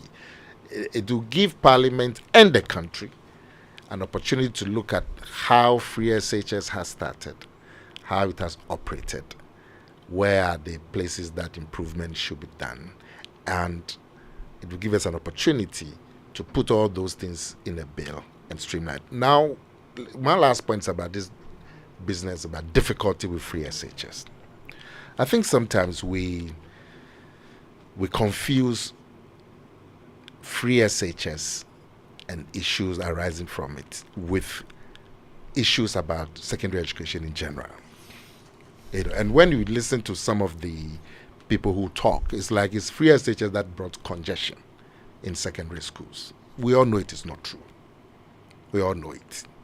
That before free FSHS, issues about congestion in the secondary schools. In my school, for example, a lot of the monies that we old students used to provide for the school was just to treat Nkruka because of congestion. The house that I was in GSTS in Takrady, when I was there, were 70 students. 15 years after I left there, in that same house, the numbers had tripled. So the places where were corridors where we could hang, where we could learn, they had all been converted into dormitories. Yeah. The school that you went to, St. Augustine's, I'm sure when you left there, the dormitory that you slept in, the numbers had doubled, even though the same dormitories. So it's not free FSHS that has brought congestion. But free FSHS has increased access, has it not? Yes, it has. That's a point that is made vehemently by the NPP. Yes. So naturally, you have increased the numbers beyond what it would have been without free FSHS. Yes, but the benefit is that these people are getting secondary education. And so you had policy initiatives like the, let's call it some name, it's a traffic light or something. Double track. Double track. So you had a policy like the double track. It's still a traffic light. You had a policy so you had a policy like the double track to take care of it. But I'm saying congestion was not introduced by free FSHS. It was worsened by free FSHS. Exactly. It was and a policy was brought to meet it. The policy will bring initial difficulties, but what is the end result? The end result is that thousands of Ghanaian children are getting education, and they are doing well despite the difficulties. They are performing better than the days before free FSHS. And let me conclude on this: my difficulty with the NDC's attitude. You listen to, I've told you what Alex has just said. I've told you what their spokesperson. He says that, but why? The priority should be to pay monies to organizations that government owes and not legislation of free FSHS. You listen to President Mahama himself. He had said recently that if he had 2 billion, I think in March, if he had 2 billion cedis, he wasn't going to spend it on free FSHS. He accused students, when he looking at the results, he said that the students were cheating. But these students are going on from free FSHS to some of the best universities in the world, and they're performing. They are winning international awards. John Mahama said that they were cheating. So when you speak like this, when you have people like Alex saying that they don't see the benefit, you have the spokesperson on education saying that it's not a priority now and we have to find money to pay WAEC. You have President Mahama saying if he has 2 billion, he's not going to spend it, and all of that. It gives an ambivalent attitude. The NDC need to make up their mind. They spent millions and millions of cedis in 2012, and I'm sure Joy FM was very happy about it because they half the adverts came here. They spent millions and millions of cedis producing adverts against free SHS in 2012. But we could say that was the period before. But now that it's been operating for 4 or 5 years, and we've seen the benefits, and we've all want to see the way forward to improve it. Be clear what you want. Be clear what you want. When you say if I have 2 billion now spent on free SHS, what do you mean? So NDC does that. It should be clear. It has come. It is one of the biggest social interventions in this country over the last 50 years. Education is the biggest tool to lift people up, and the NDC should come on board. Ghanaians want it. We agree there can be improvement. Let them come on board so we can all think through and see how we can improve it to make it more accessible and more Ghanaian children to come into it, not be giving us this ambivalent attitude. Right. We're going to take a quick break. When we come back, there's lots more to talk about, including galamsey. Should we all just give up and accept that we can't fix it? Are you going Is to that give me where my we right are? of response? Oh, absolutely. When we come back from the break, we will do that before we get into galamsey. But listen, we have to ask ourselves some hard questions. Look, should we accept that nobody can fix this thing? In spite of putting presidencies on the line, we're still seeing parliamentary candidates even incite violence against military personnel. Water is undrinkable in this country. Meanwhile, the alternative has already promised that they will give amnesty to those who, mine illegally. Where do we go from here? Let's take a break. When we come back, we'll look into it.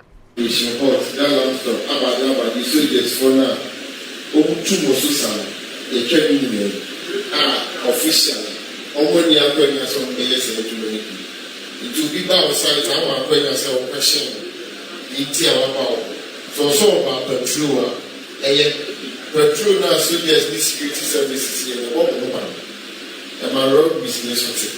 It is a while for a woman now 5 million, 3 million, 10 million. Now the data person of and to food at 1 at the man.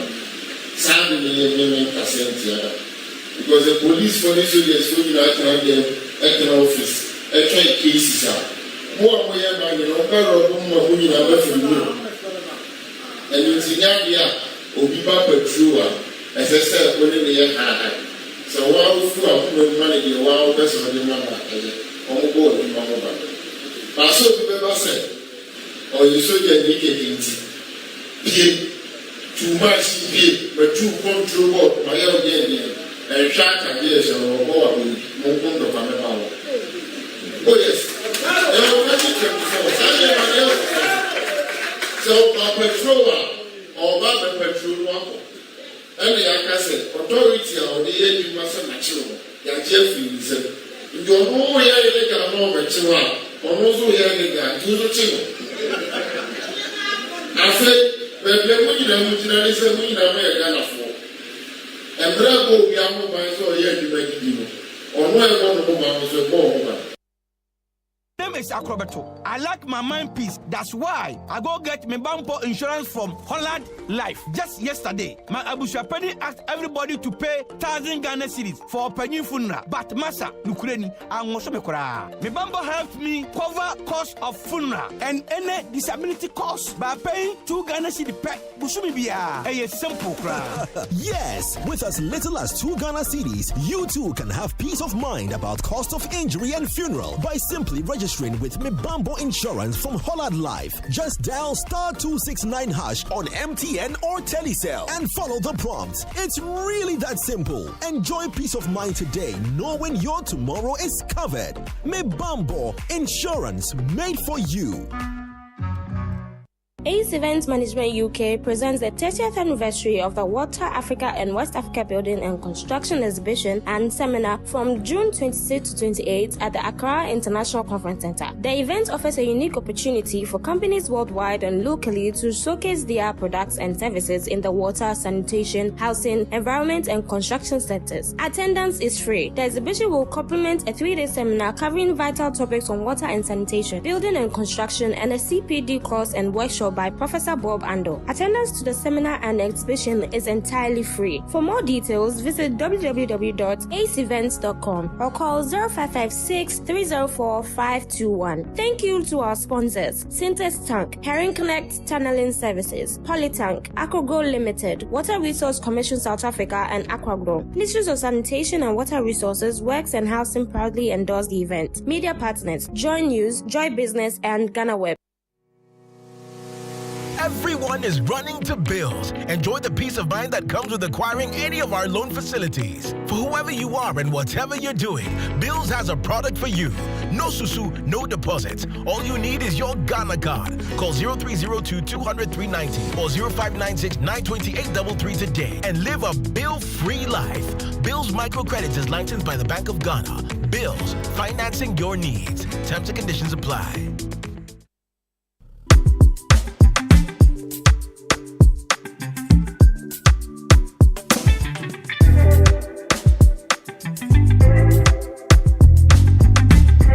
In your cup. Enjoy on the set. The Super Morning Show is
well, I don't know how young he is, but this parliamentary candidate quite clearly inciting minors to attack security officials. Now, he's given some explanation for his words. He says that he said that because sometimes the security personnel are sent by the NDC. That was the first explanation he gave. Then he was pushed further on a later, bulletin, and he said, well, he retracts what he said, but he did not incite violence against security personnel. So he retracts, but he didn't say it. He didn't what? Say it.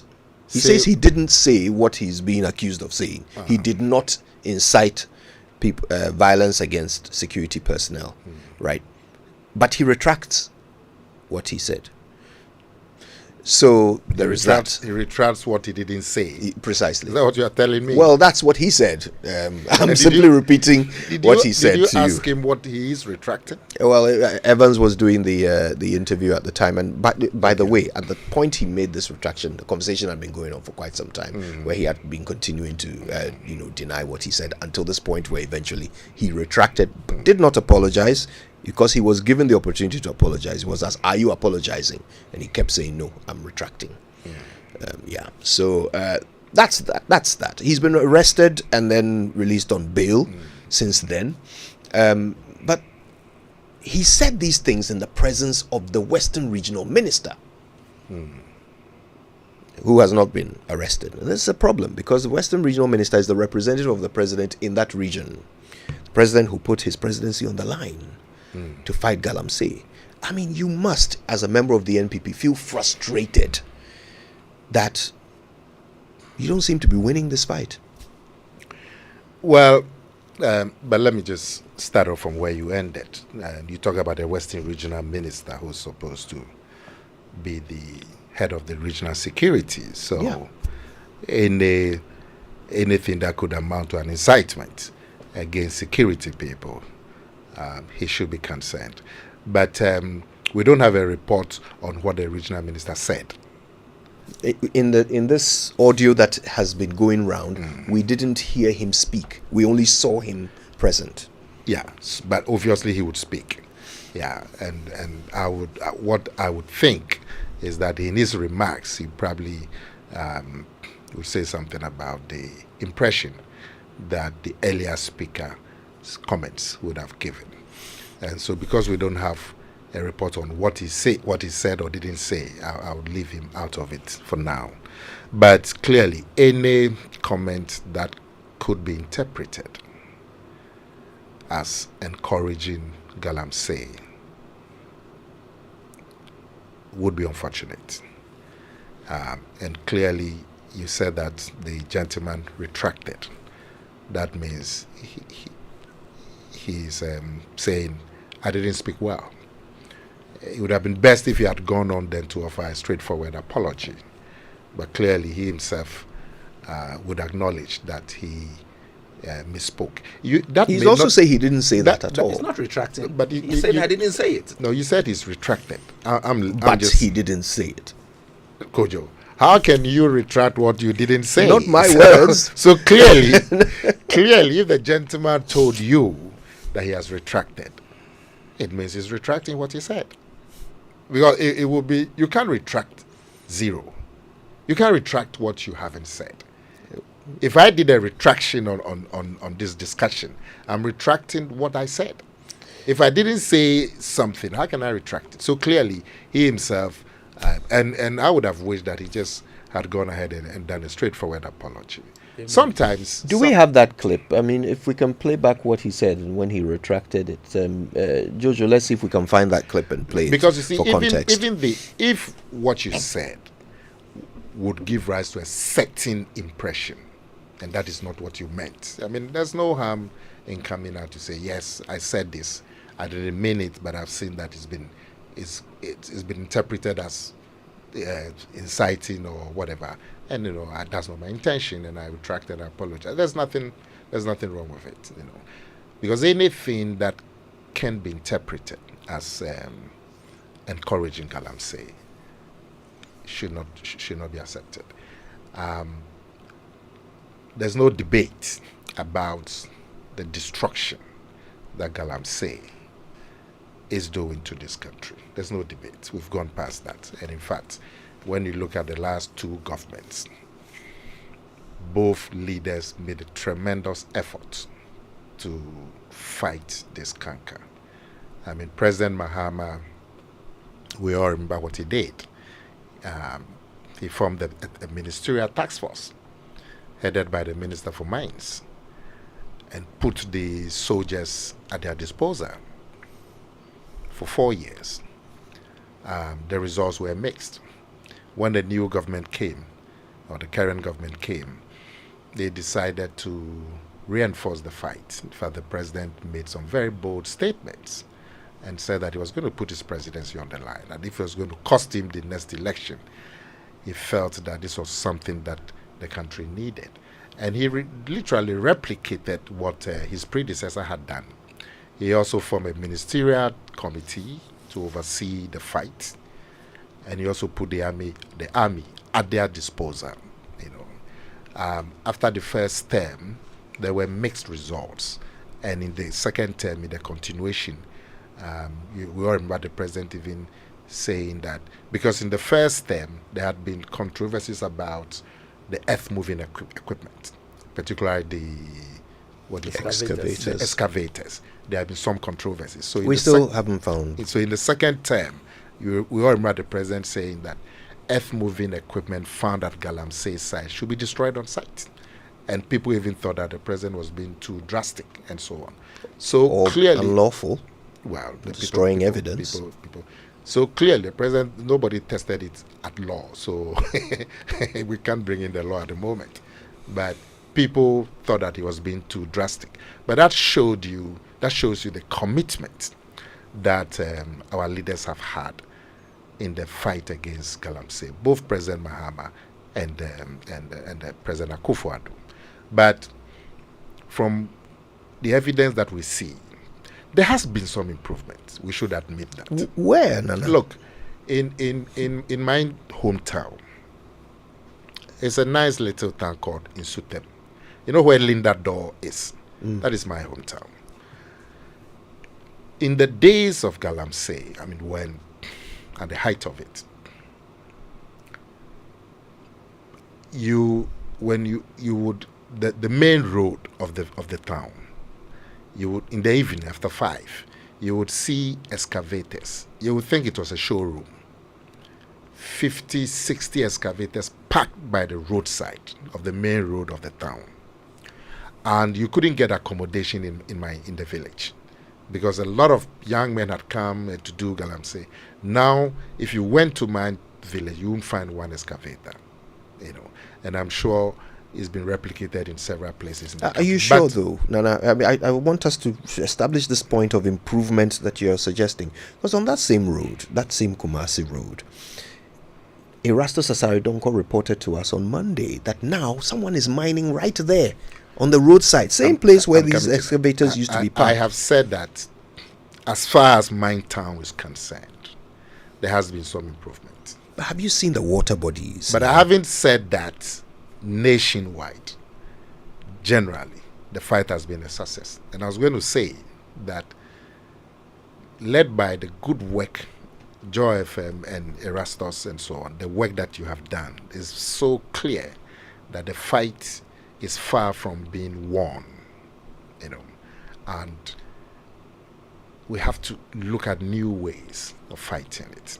The commitment is there, the effort has been made, the results are not satisfactory as we speak. Nana, is the commitment that some people question. Because as the president says in one breath that he's putting his presidency on the line, and by saying that, what he meant was he doesn't care if he loses votes. Yeah. Right? He doesn't care if he loses. He's not going to use this illegality to gain popularity. That's what he meant. Then you see people who wish to represent your party in parliament say the direct opposite. Say that, look, beat them up when they come to fight galamsey. And it's not just them. You've heard other people make similar comments to small groups of miners, telling them, oh, we're behind you, we're backing you. The chairman of your party in a particular region has been caught on camera mining illegally. His company has been caught on camera mining illegally. At where? In what's the name of the forest reserve? In fact, the ministry wrote to him to tell him to stop. Okay. So it's established. Even the government is aware that he was mining illegally in that forest. He was supposed to be prospecting. He was mining. Then when they were asked to go and investigate, they went to burn the site. Again, this burning thing. So Nana, even though the president was clear when he said what he said, it's clear that the rest of the party is not living up to his words, because they are still using it as a crutch to gain popularity among these communities. Yes, but you will not deny the commitment. It's the commitment we're questioning. Look, you people are committed to balanced reporting, unbiased reporting, fearless journalism. So if there's a slip somewhere by some reporter, it doesn't take away from your general commitment to the principle. And I've said that at some point, we even thought that the president was being too drastic. So we agree that the efforts, and not just President Akufo-Addo. In fact, President Akufo-Addo is doing literally the same thing that President Mahama did. Ministerial task force, that means a certain high level of supervision, and also putting the army, So the effort has been done. The commitment is there. The results have not been satisfactory. What it means is that we must be looking, and these statements that are made by politicians, we all agree that the gentleman misspoke. It's not just him. Look, and you have brought it into my mind. I wasn't going to bother myself with it. But you remember NDC top officials actually going to galamsey sites and meeting with people engaged in galamsey life and telling them, look, you people, there's some backlash against you. If you vote for us, we would come and support you. And this gentleman that I have brought, he's the person who's going to be appointed to head the office that will give out lands for galamsey. That's why I have brought him here to see you people. And when you vote for us, this is the man who will give you the land so you can continue your work. In the middle of the galamsey activity, you've had President Mahama himself in the campaign in 2020 telling people that if they voted for him, those people who have been prosecuted and jailed for galamsey, he would release them. He would give them amnesty, because some Chinese people were repatriated, as if repatriation is not punishment, but they were repatriated. So, it's like saying that somebody who came and stole your car will be freed because somebody else has stolen bigger money. I don't understand it. But that's what President Mahama told people, that if you vote for me, I'm coming to free them, and I'm going because I believe they have regretted. And so did you not have a point though that bigger fish were going scot-free? So you go after the bigger fish. You don't tell them that when I come, because you are small fish, I'll release you. I've never heard that logic before. But let's put it aside. We must look forward. I have said to you that this is the effort President Mahama did. He set up a ministerial team. He put the army at their disposal. And yet you find him out of power telling people that when I come, I will free you. What encouragement do you need? So looking forward, we should all come around the table and think through. If there is a national conference or multi-party, multi-stakeholder to think through, review what has been done, identify the difficulties that have not allowed us to see the results that we want, I'll be very, very happy. For example, this business about giving licenses to mine in a forest reserve, I have never understood it, because the very word of a reserve means it is reserved, unless we don't understand the language. We are reclassifying them so that people can and when you classify a place, you set up a forest reserve. The people who own the land, they can't go in and farm cassava. They cannot. It's a reserve. They have other places they can farm. It's a reserve. They cannot go in there and farm cassava. So how do you have a provision that allows people to go and mine? I don't understand. So those are things that we can look at quickly. Now, my last point is that, when responsibility is diffused, it is difficult to get results. But when responsibility is determined, Kojo Yankson, you are responsible to provide chocolates to the studio every morning. So if there's no chocolates in the morning, we go and hold Kojo Yankson. That's all. Simple. In the fight against galamsey, it doesn't look like the responsibility is specified. In this country, every square meter of land comes under the purview of a district. So, because every square meter of land comes under the purview of a district, it means it comes under the purview of a district security architecture headed by a district chief executive. So, looking forward, if we say, for example, that the DCE or the MCE will be held responsible if galamsey activity takes place in their district, then the responsibility is fairly situated and there will be no excuse. So Joy FM has found, when you're talking about something, I was asking you where. There are political authorities there headed by the district chief executive. There's a security headed by, and so going forward, if we can have some of this tactics, I believe we can do. Just ban this in the exploration at all in the forest reserve, try and situate there. But my conclusion is that we've done a lot of work across regimes in fighting galamsey. The results have not been as we want. You can't get a different result if you continue doing things the same way. We must be looking forward because we cannot give up the fight against galamsey. Okay. Mr. Segbefia, I think Nana has said that we're dissatisfied with the results so far. But unfortunately, as a government in waiting, you've already signaled that if your flag bearer wins, there will be amnesty for those who have already been convicted of this. So literally, the ones we're looking to for a solution are planning to take us even further backwards. Joe, have you heard the tape of what John Mahama said? Yes, I have. And didn't he put a caveat on that, indicating that those who admitted that they had done something wrong will be rehabilitated, and that we as a government will introduce regulation and monitoring for making small-scale mining, because small-scale mining is not galamsey. And he's trying. But he said he will give an amnesty to the galamseyers who have been convicted. Of rehabilitation. It wasn't. Go and listen to the tape.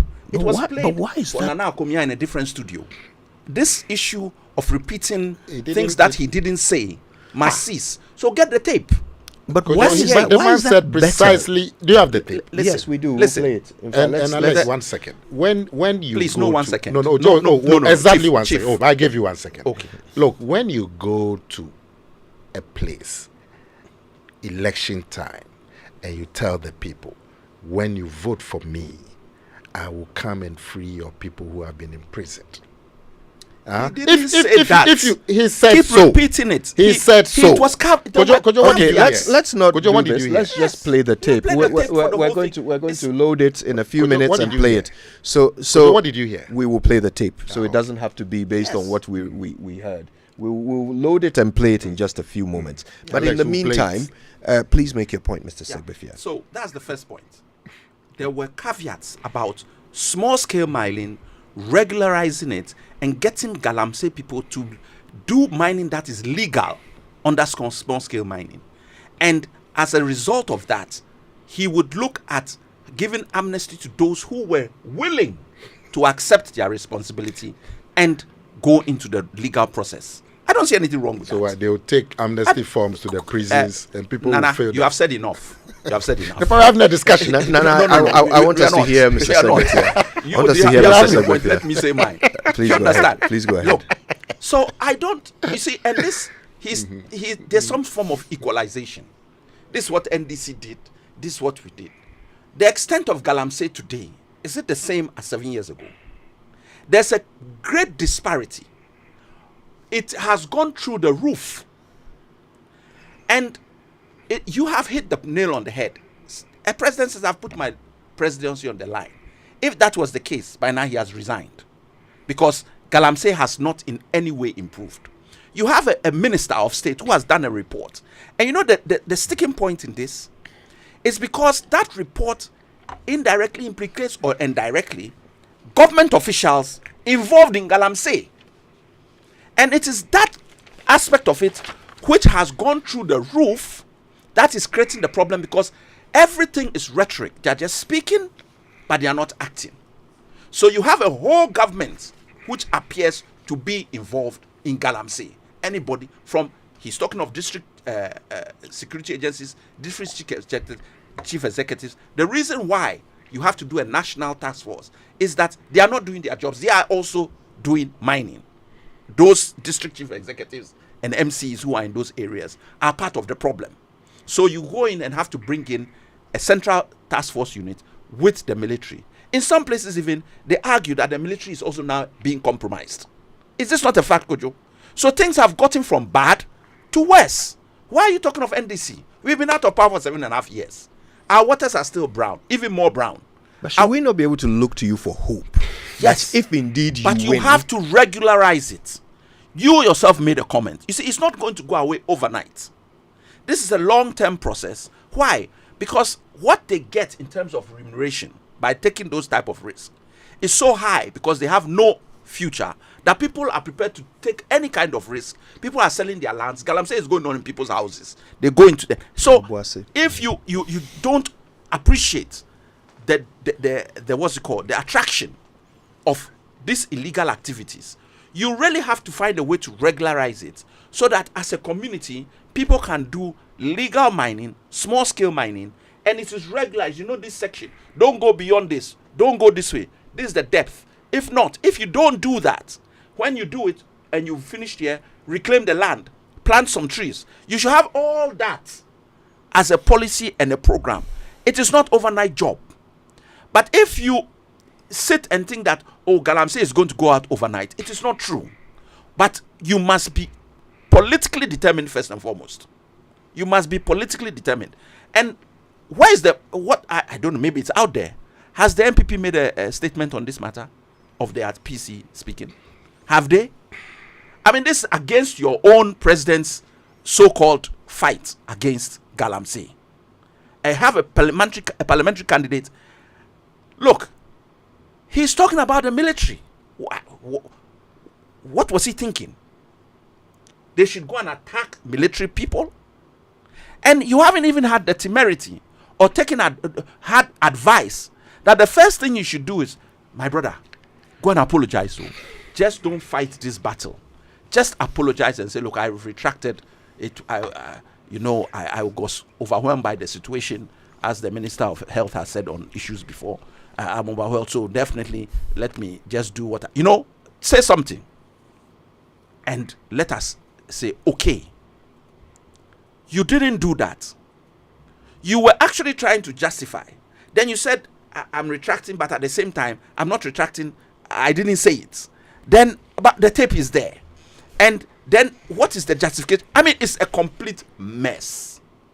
Complete mess. This is completely wrong. I'm very happy that at least he has been invited. He's on bail. I just hope he doesn't stop there like many issues. Once Joy stops talking about it, he's dead. If the media don't pick it up from elsewhere, he's dead. We will not hear anything about this issue again. He's going to go about his merry duties, trying to campaign to win an election. And such a person now is going to become, we hope not, a potential parliamentary candidate, not candidate, MP. Where are we going with this? So I'm clear. You have to have a clear-cut process of regularizing what is a damaging issue. We should make certain things clearly illegal. Those that go into the riverbeds, the whatever they call them, something fun, yung fan or some shangfans, and all those should disappear. And it is, you see, it is not an issue currently which stops with those people who you are not claiming at the bottom. Those at the top, illegal foreigners or foreigners who are not supposed to be involved in that, to the point where the Chinese ambassador can tell us that we don't grant visas. You understand? She's not wrong though. I'm not saying she's wrong. Yeah. What I'm saying is, how can you compare your time to our time? You understand? It has gotten very, very, very bad. Let's hear and put this thing to rest once and for all. Let's hear former President John Mahama talking on this issue of amnesty for galamseyers. Yaban, omo mochi omo galamsey no, omo atu omo mu. Yabema omo amnesty no omo saba. Mi ojidi se, emre bia omo fom ye, omo enu omo ho. Enti yabe yi omo na yama omo another chance. The tape. Okay, I think we might have to take a break to get the full tape. This is the one that was available, but there's a longer tape.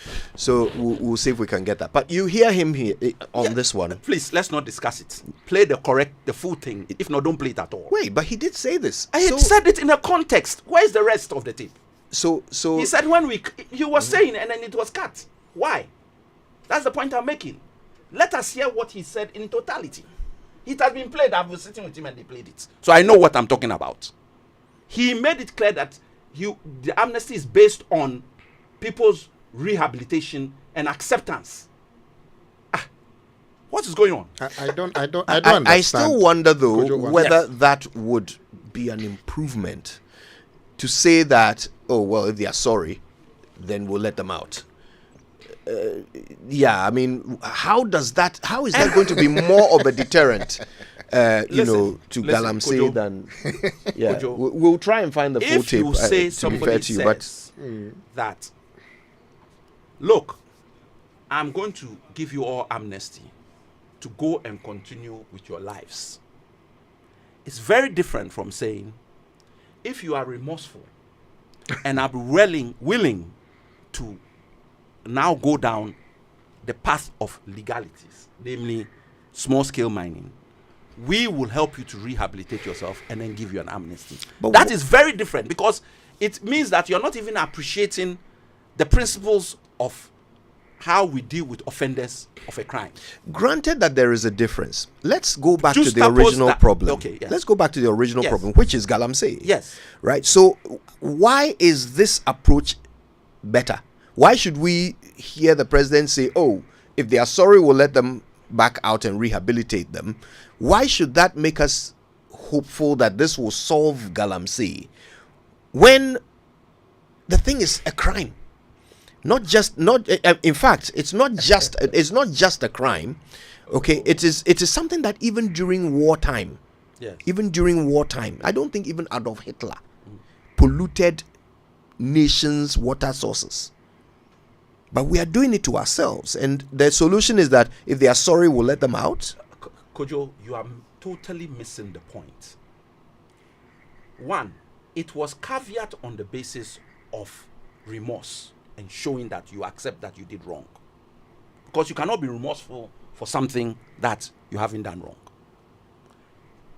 He made it clear that the action was subject to people showing remorse and agreeing to do it legally. And it was based on the fact that this current government had just freed a woman who was the kingpin of Galamsey, and she was told to leave. And she had returned into the country. Now she's been arrested again.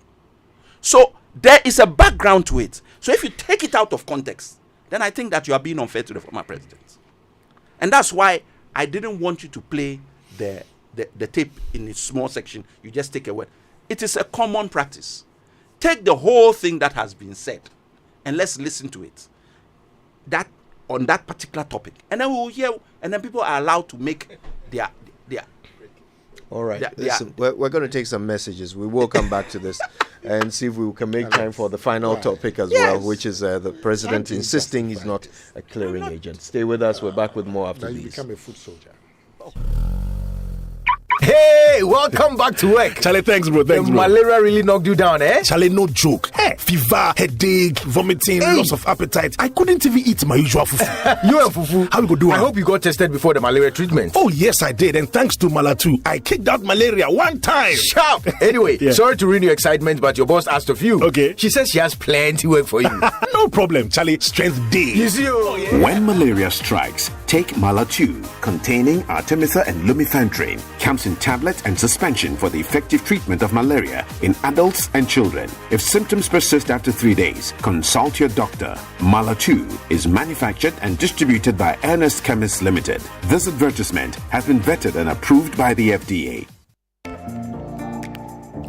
Dive into a new era of news consumption with myjoyonline.com, your go-to destination for cutting-edge journalism, giving you the most credible stories from business to politics and from sports to entertainment.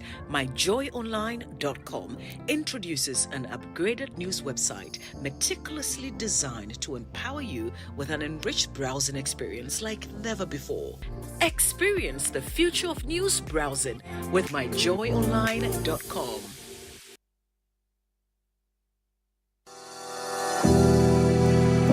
Hello there. Are you interested in pursuing a career in the airline industry? Then I have great news for you. Travelex Group Limited is giving you the opportunity to get trained in IATA's travel and tourism courses, as well as other aviation-related professional courses. The modules equip you for diverse corporate fields as well. Training period is 6 months for most courses. Schedules are flexible. 9 a.m. to 2 p.m. for the morning session and 5 p.m. to 7 p.m. for the evening session. Payment plans are also available. Certificate and internationally recognized diplomas are received after successfully going through the program. The Travelex Group is in its 32nd year celebration and is giving out great discounts. So hurry and visit our new office at Cargo Door Airport behind the KLM office. Email us at travelexgrouplimited@gmail.com or call us on 024-656-7898 or 020-813-9985 or 026-688-8000.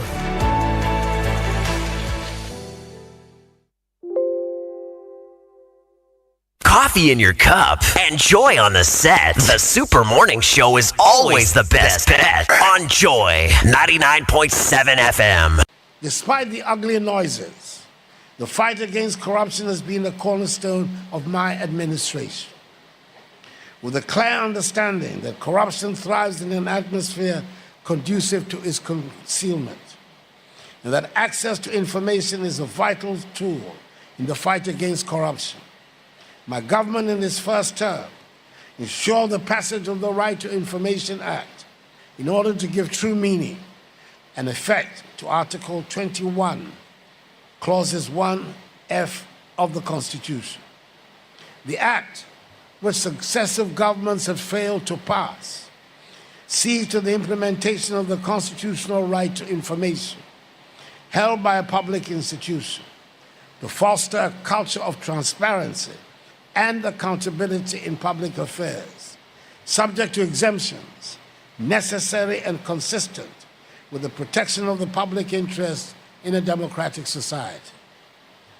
The Act is now being fully implemented, with the governing board chaired by an experienced and respected retired High Court judge. The Ministry of Information has trained information officers in various ministries, departments, and agencies of government to support the full application of the law. I'm sure we are all aware of the statement by the former president and perennial NDC presidential candidate, John Dramani Mahama, stigmatizing me as a clearing agent, because for him, mere allegation without more is enough to merit condemnation of an accused public official, especially one of my administration. For my part, and let me state it again for the record, I will not set aside due process and the rules of natural justice on the altar of the fight against corruption, no matter how much opprobrium this position incurs for me. Coffee in your cup and joy on the set. The Super Morning Show is always the best bet on Joy 99.7 FM. So yeah, that was the president. He was speaking on Monday at the inauguration of the rather lovely building, the Law House, which the Attorney General and Minister of Justice has supervised to be constructed. Okay, so at this event, once again, he made this point about not being a clearing agent. We'll assess that with our two guests in a moment. Of course, we have Alex Segbefia, Director of International Affairs, Directorate of the NDC, and Nana Komia, who is the Vice Chairman of the NPP campaign team. They've been with us throughout the morning, and we appreciate their time very much. Now, just before we get back into that conversation, the new order of retirement is here. Now you can retire on your own terms with a guaranteed monthly income for the rest of your life. Yeah, simply invest a lump sum in the Old Mutual Retirement Salary Plan today and start receiving monthly income to enjoy the perfect retirement. It is that easy. The best part is you get to enjoy salary increase 16% in 2023-24 as well. Call Old Mutual on 050-453-4333 or go to oldmutual.com or just dial star 789 star 01 hash to request a call. Or brapa ahotonkwa. Old Mutual, do great things every day. Now, your favorite furniture store, Furniture City, is giving you a unique opportunity this Eid season.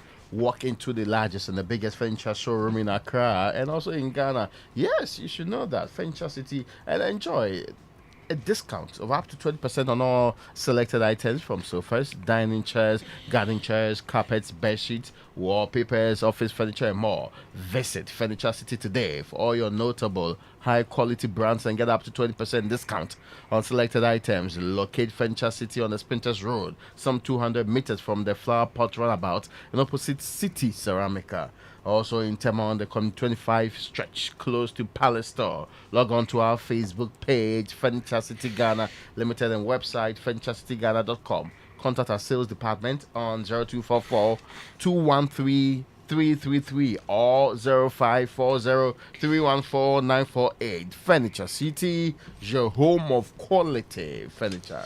Now, this is for all drivers in Accra. The Driver and Vehicle Licensing Authority, DVLA's Accra Regional Office, currently at 37, is on the move. From Monday, the 10th of June, that was just a few days ago, you can find them at their new location in Hacho, right on the Bosche Road. If you need a DVLA service, make your way to the new office and let them continue to serve you with the ultimate and utmost care.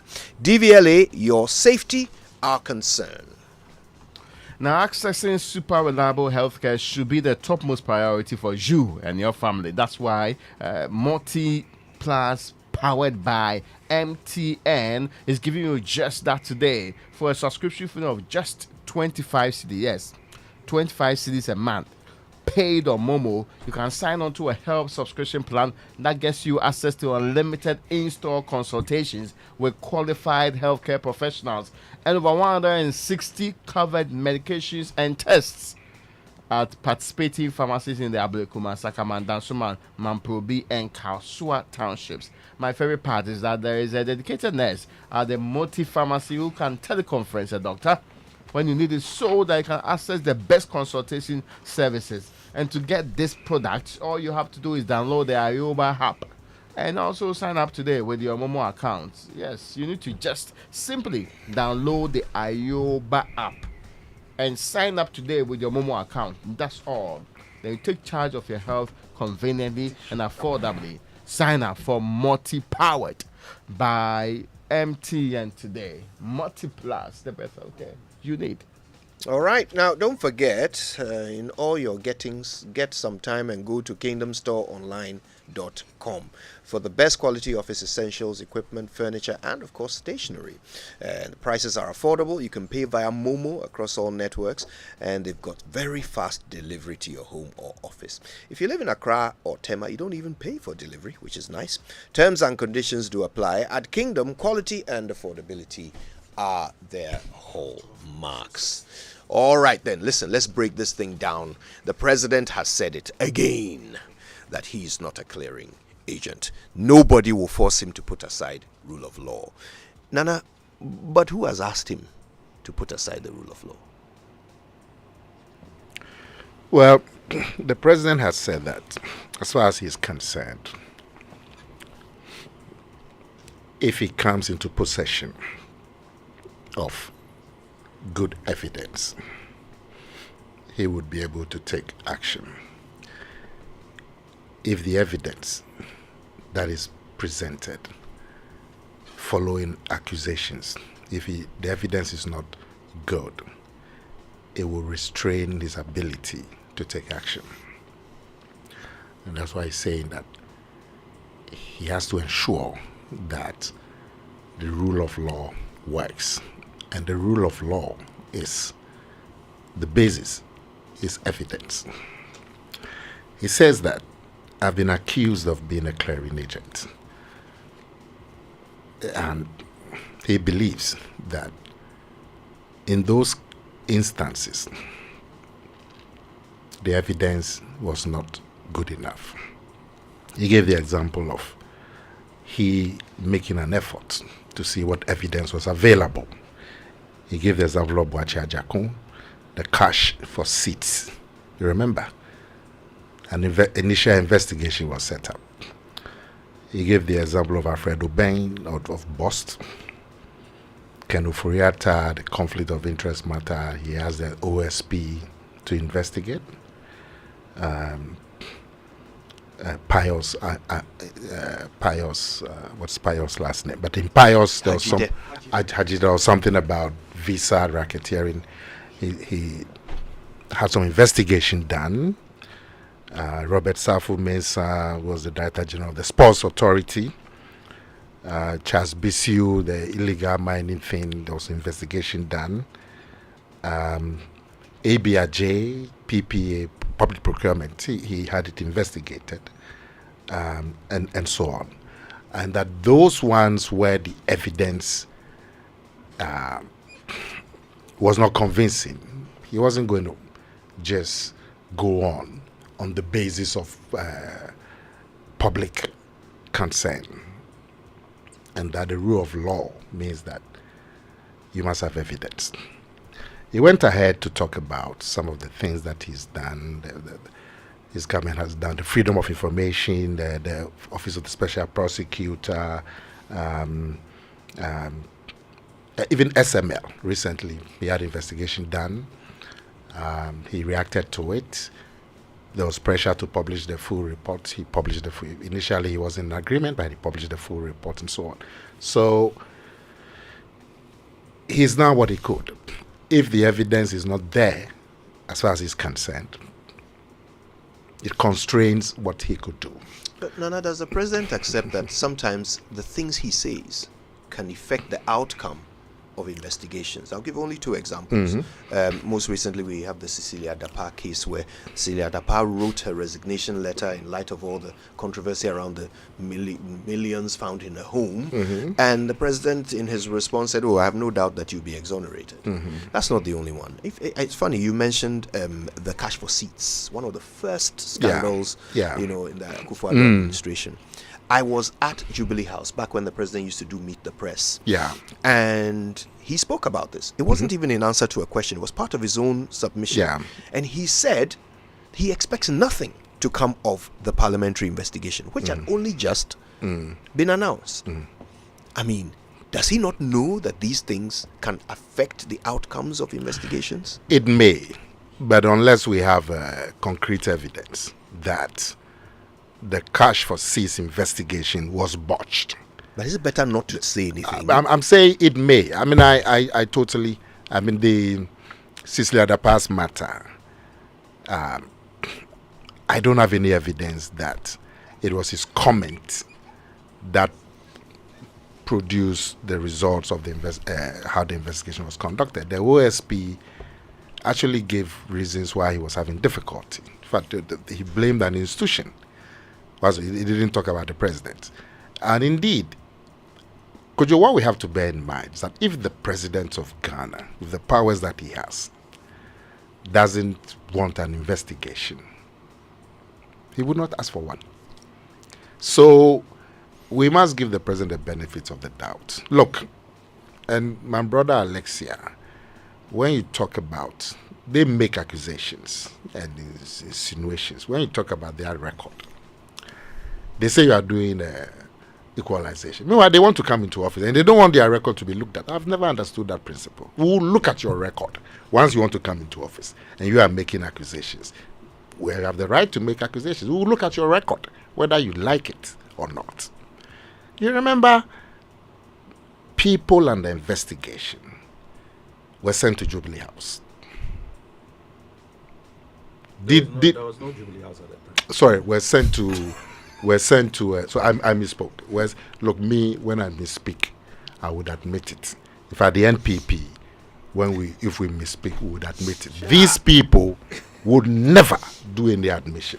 They are coming to tell us what Mama said when we all heard what John Mahama said. I'll free the people. Now they say if they reform, so he's going to send forms to the prisons. Now your time is almost about to be fair. But anyway, so let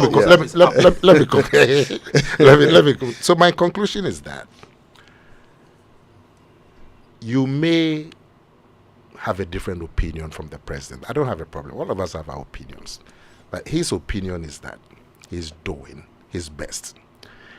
If there is a way that the fight can be improved, let's point it out. If we believe that some of the commentary can have an influence, let's point it out and so on. But as far as he's concerned, he's done what he could. He orders investigation. And the results of the investigation will not support. So that Mr. Secretary gets his full. But he's not going to say much. But anyway, please. Because we invited him because we want to hear what he has to say. We know what he's going to say. Mr. Secretary, look, he's going to deny. He's going to deny Mahama's remarks. One example. If you have a situation where a minister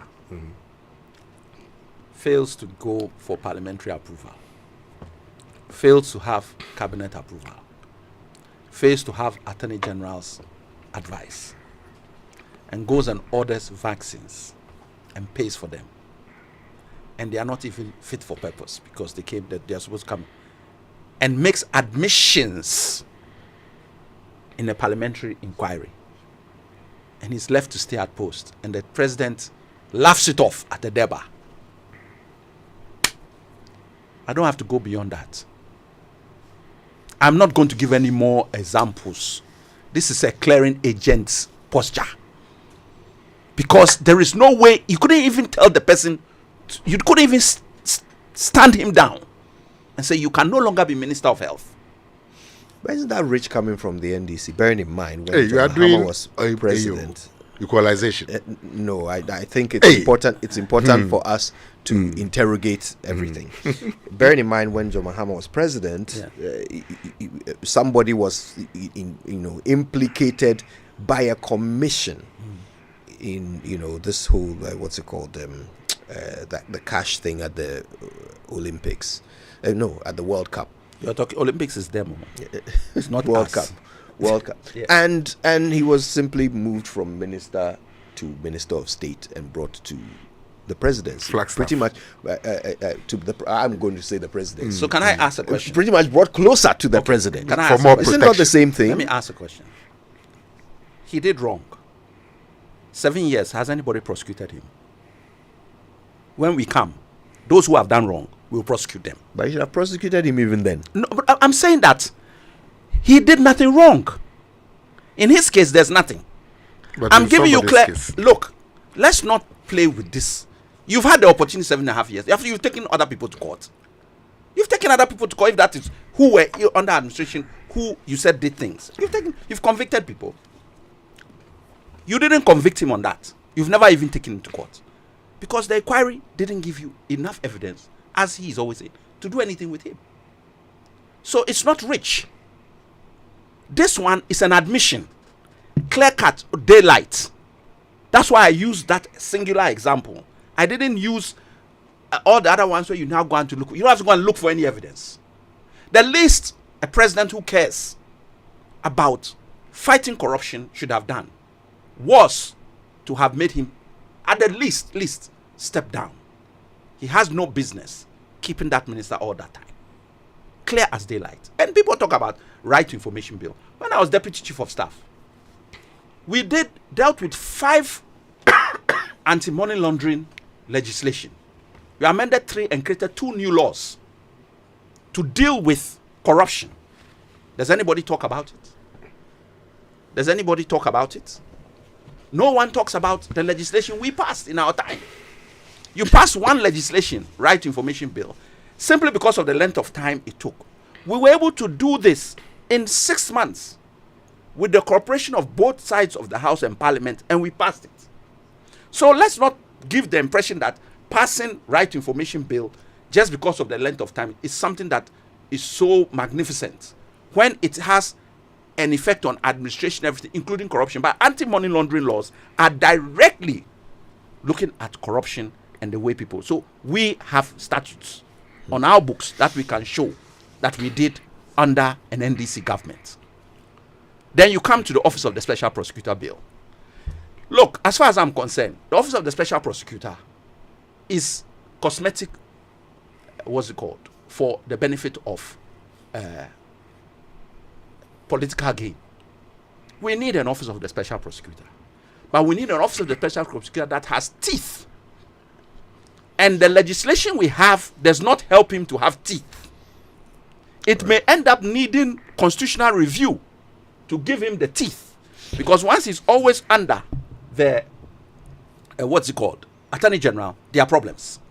I want to say a big thank you to both of you. I wish we could go on, but we can't. I appreciate your time with us this morning. I thank you for listening. We're back with more tomorrow. My name is Koje Youngster of the Morning Man. Have a good one. Sure. Thank you. Galamsey. Na Ghana ma small scale mining. Watch it, Yomo. What do you want to court? And you call prison. And then they can say, you're not going to be at that prison. Say, galamsey.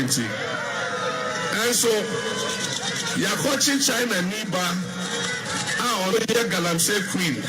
Ono de mo afana anko jina court afana anko tum mo se on de onko ni krom e na mo jana free oko e so ya ma de omo da efiase ezu ya ba omo chi omo galamsey no omo atu omo mu ya be ma omo amnesty no omo saba lojidi se emra bia omo fom ye omo enu omo ho enti yebe yi omo na yama omo another chance. By special dispensation, we've been given a couple more minutes to wrap up on this matter, just in the interest of fairness. Nana? So we heard President Mahama give 2 reasons why he would give amnesty. He said, first, some Chinese foreigners have been deported. They were not jailed, prosecuted. So he doesn't see why Ghanaians who have engaged in galamsey should be prosecuted. 2, he said that he believed that the people have reformed. These are the 2 reasons he gave. Number 1, in President Mahama's time, over 500 Chinese were deported. That is on record. So what is he saying? What is he saying? And we're told that he didn't say he was going to do a survey among the prisoners and to see the ones that have agreed to reform. How ridiculous. The man stated very clearly. He said that some Chinese have been deported. When he also deported Chinese, he said that the people have reformed as far as he's concerned. And he said this with the primary objective of getting votes. If it's not good, let's admit this was a bad chapter and move on. There's no embarrassment in this. Mr. Segbef, yeah.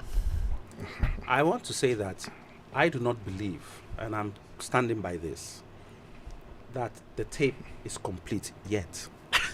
I'm serious. I would like to listen to the remaining 2-3 minutes. And as I've said,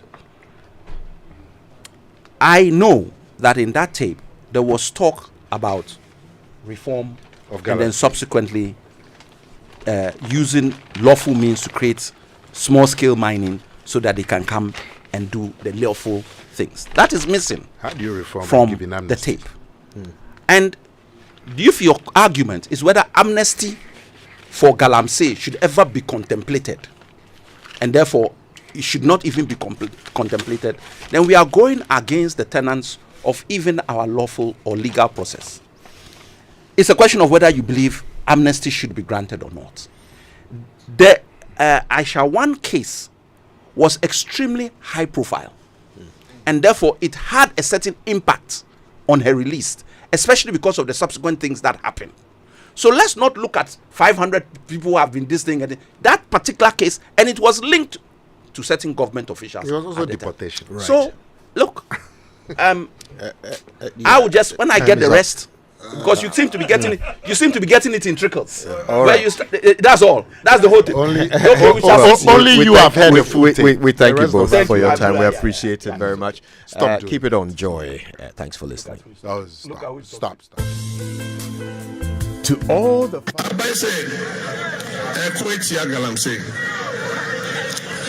na Ghana ma small scale mining. Watch it, Chomo. What do you want to court? And you want prison. And then we can say, you're not going to be at that prison. Say, galamsey. And so, you're watching China Niba. Galamsey queen. Ono de mo afana anko jina court, afana anko tum. Mo se on de onko ni krom. E na mo jana free oko. E so ya ma de omo da efiase. Ezu ya ba omo chi omo galamsey no. Omo atu omo mu. Ya be ma omo amnesty no mo saba. Mlojidi se Emrebia omo from here. Omo emu omo ho. Enti yebe yi omo na yama omo another chance.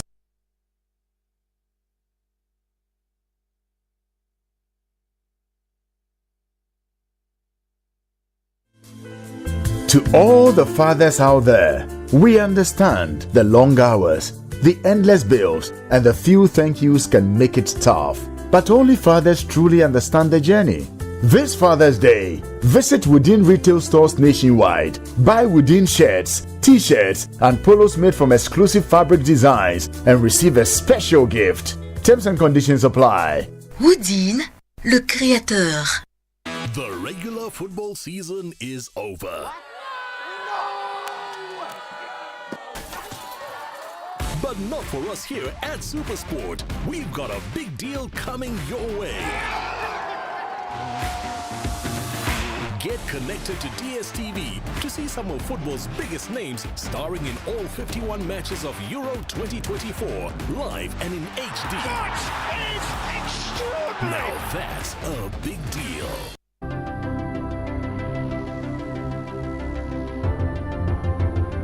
when budgets are tight and money difficult to come by. You want to be sure you get the best value for your money. These are not times to be spending money fixing expensive engine problems because of cheap fuel and lubricants. Drive to a petrol source station today and buy your quality fuel and lubricants, and rest assured of fuel that lasts long and lubricants that prevent expensive engine problems. Hear the sound. Petrosol, clean fuel in full quantity.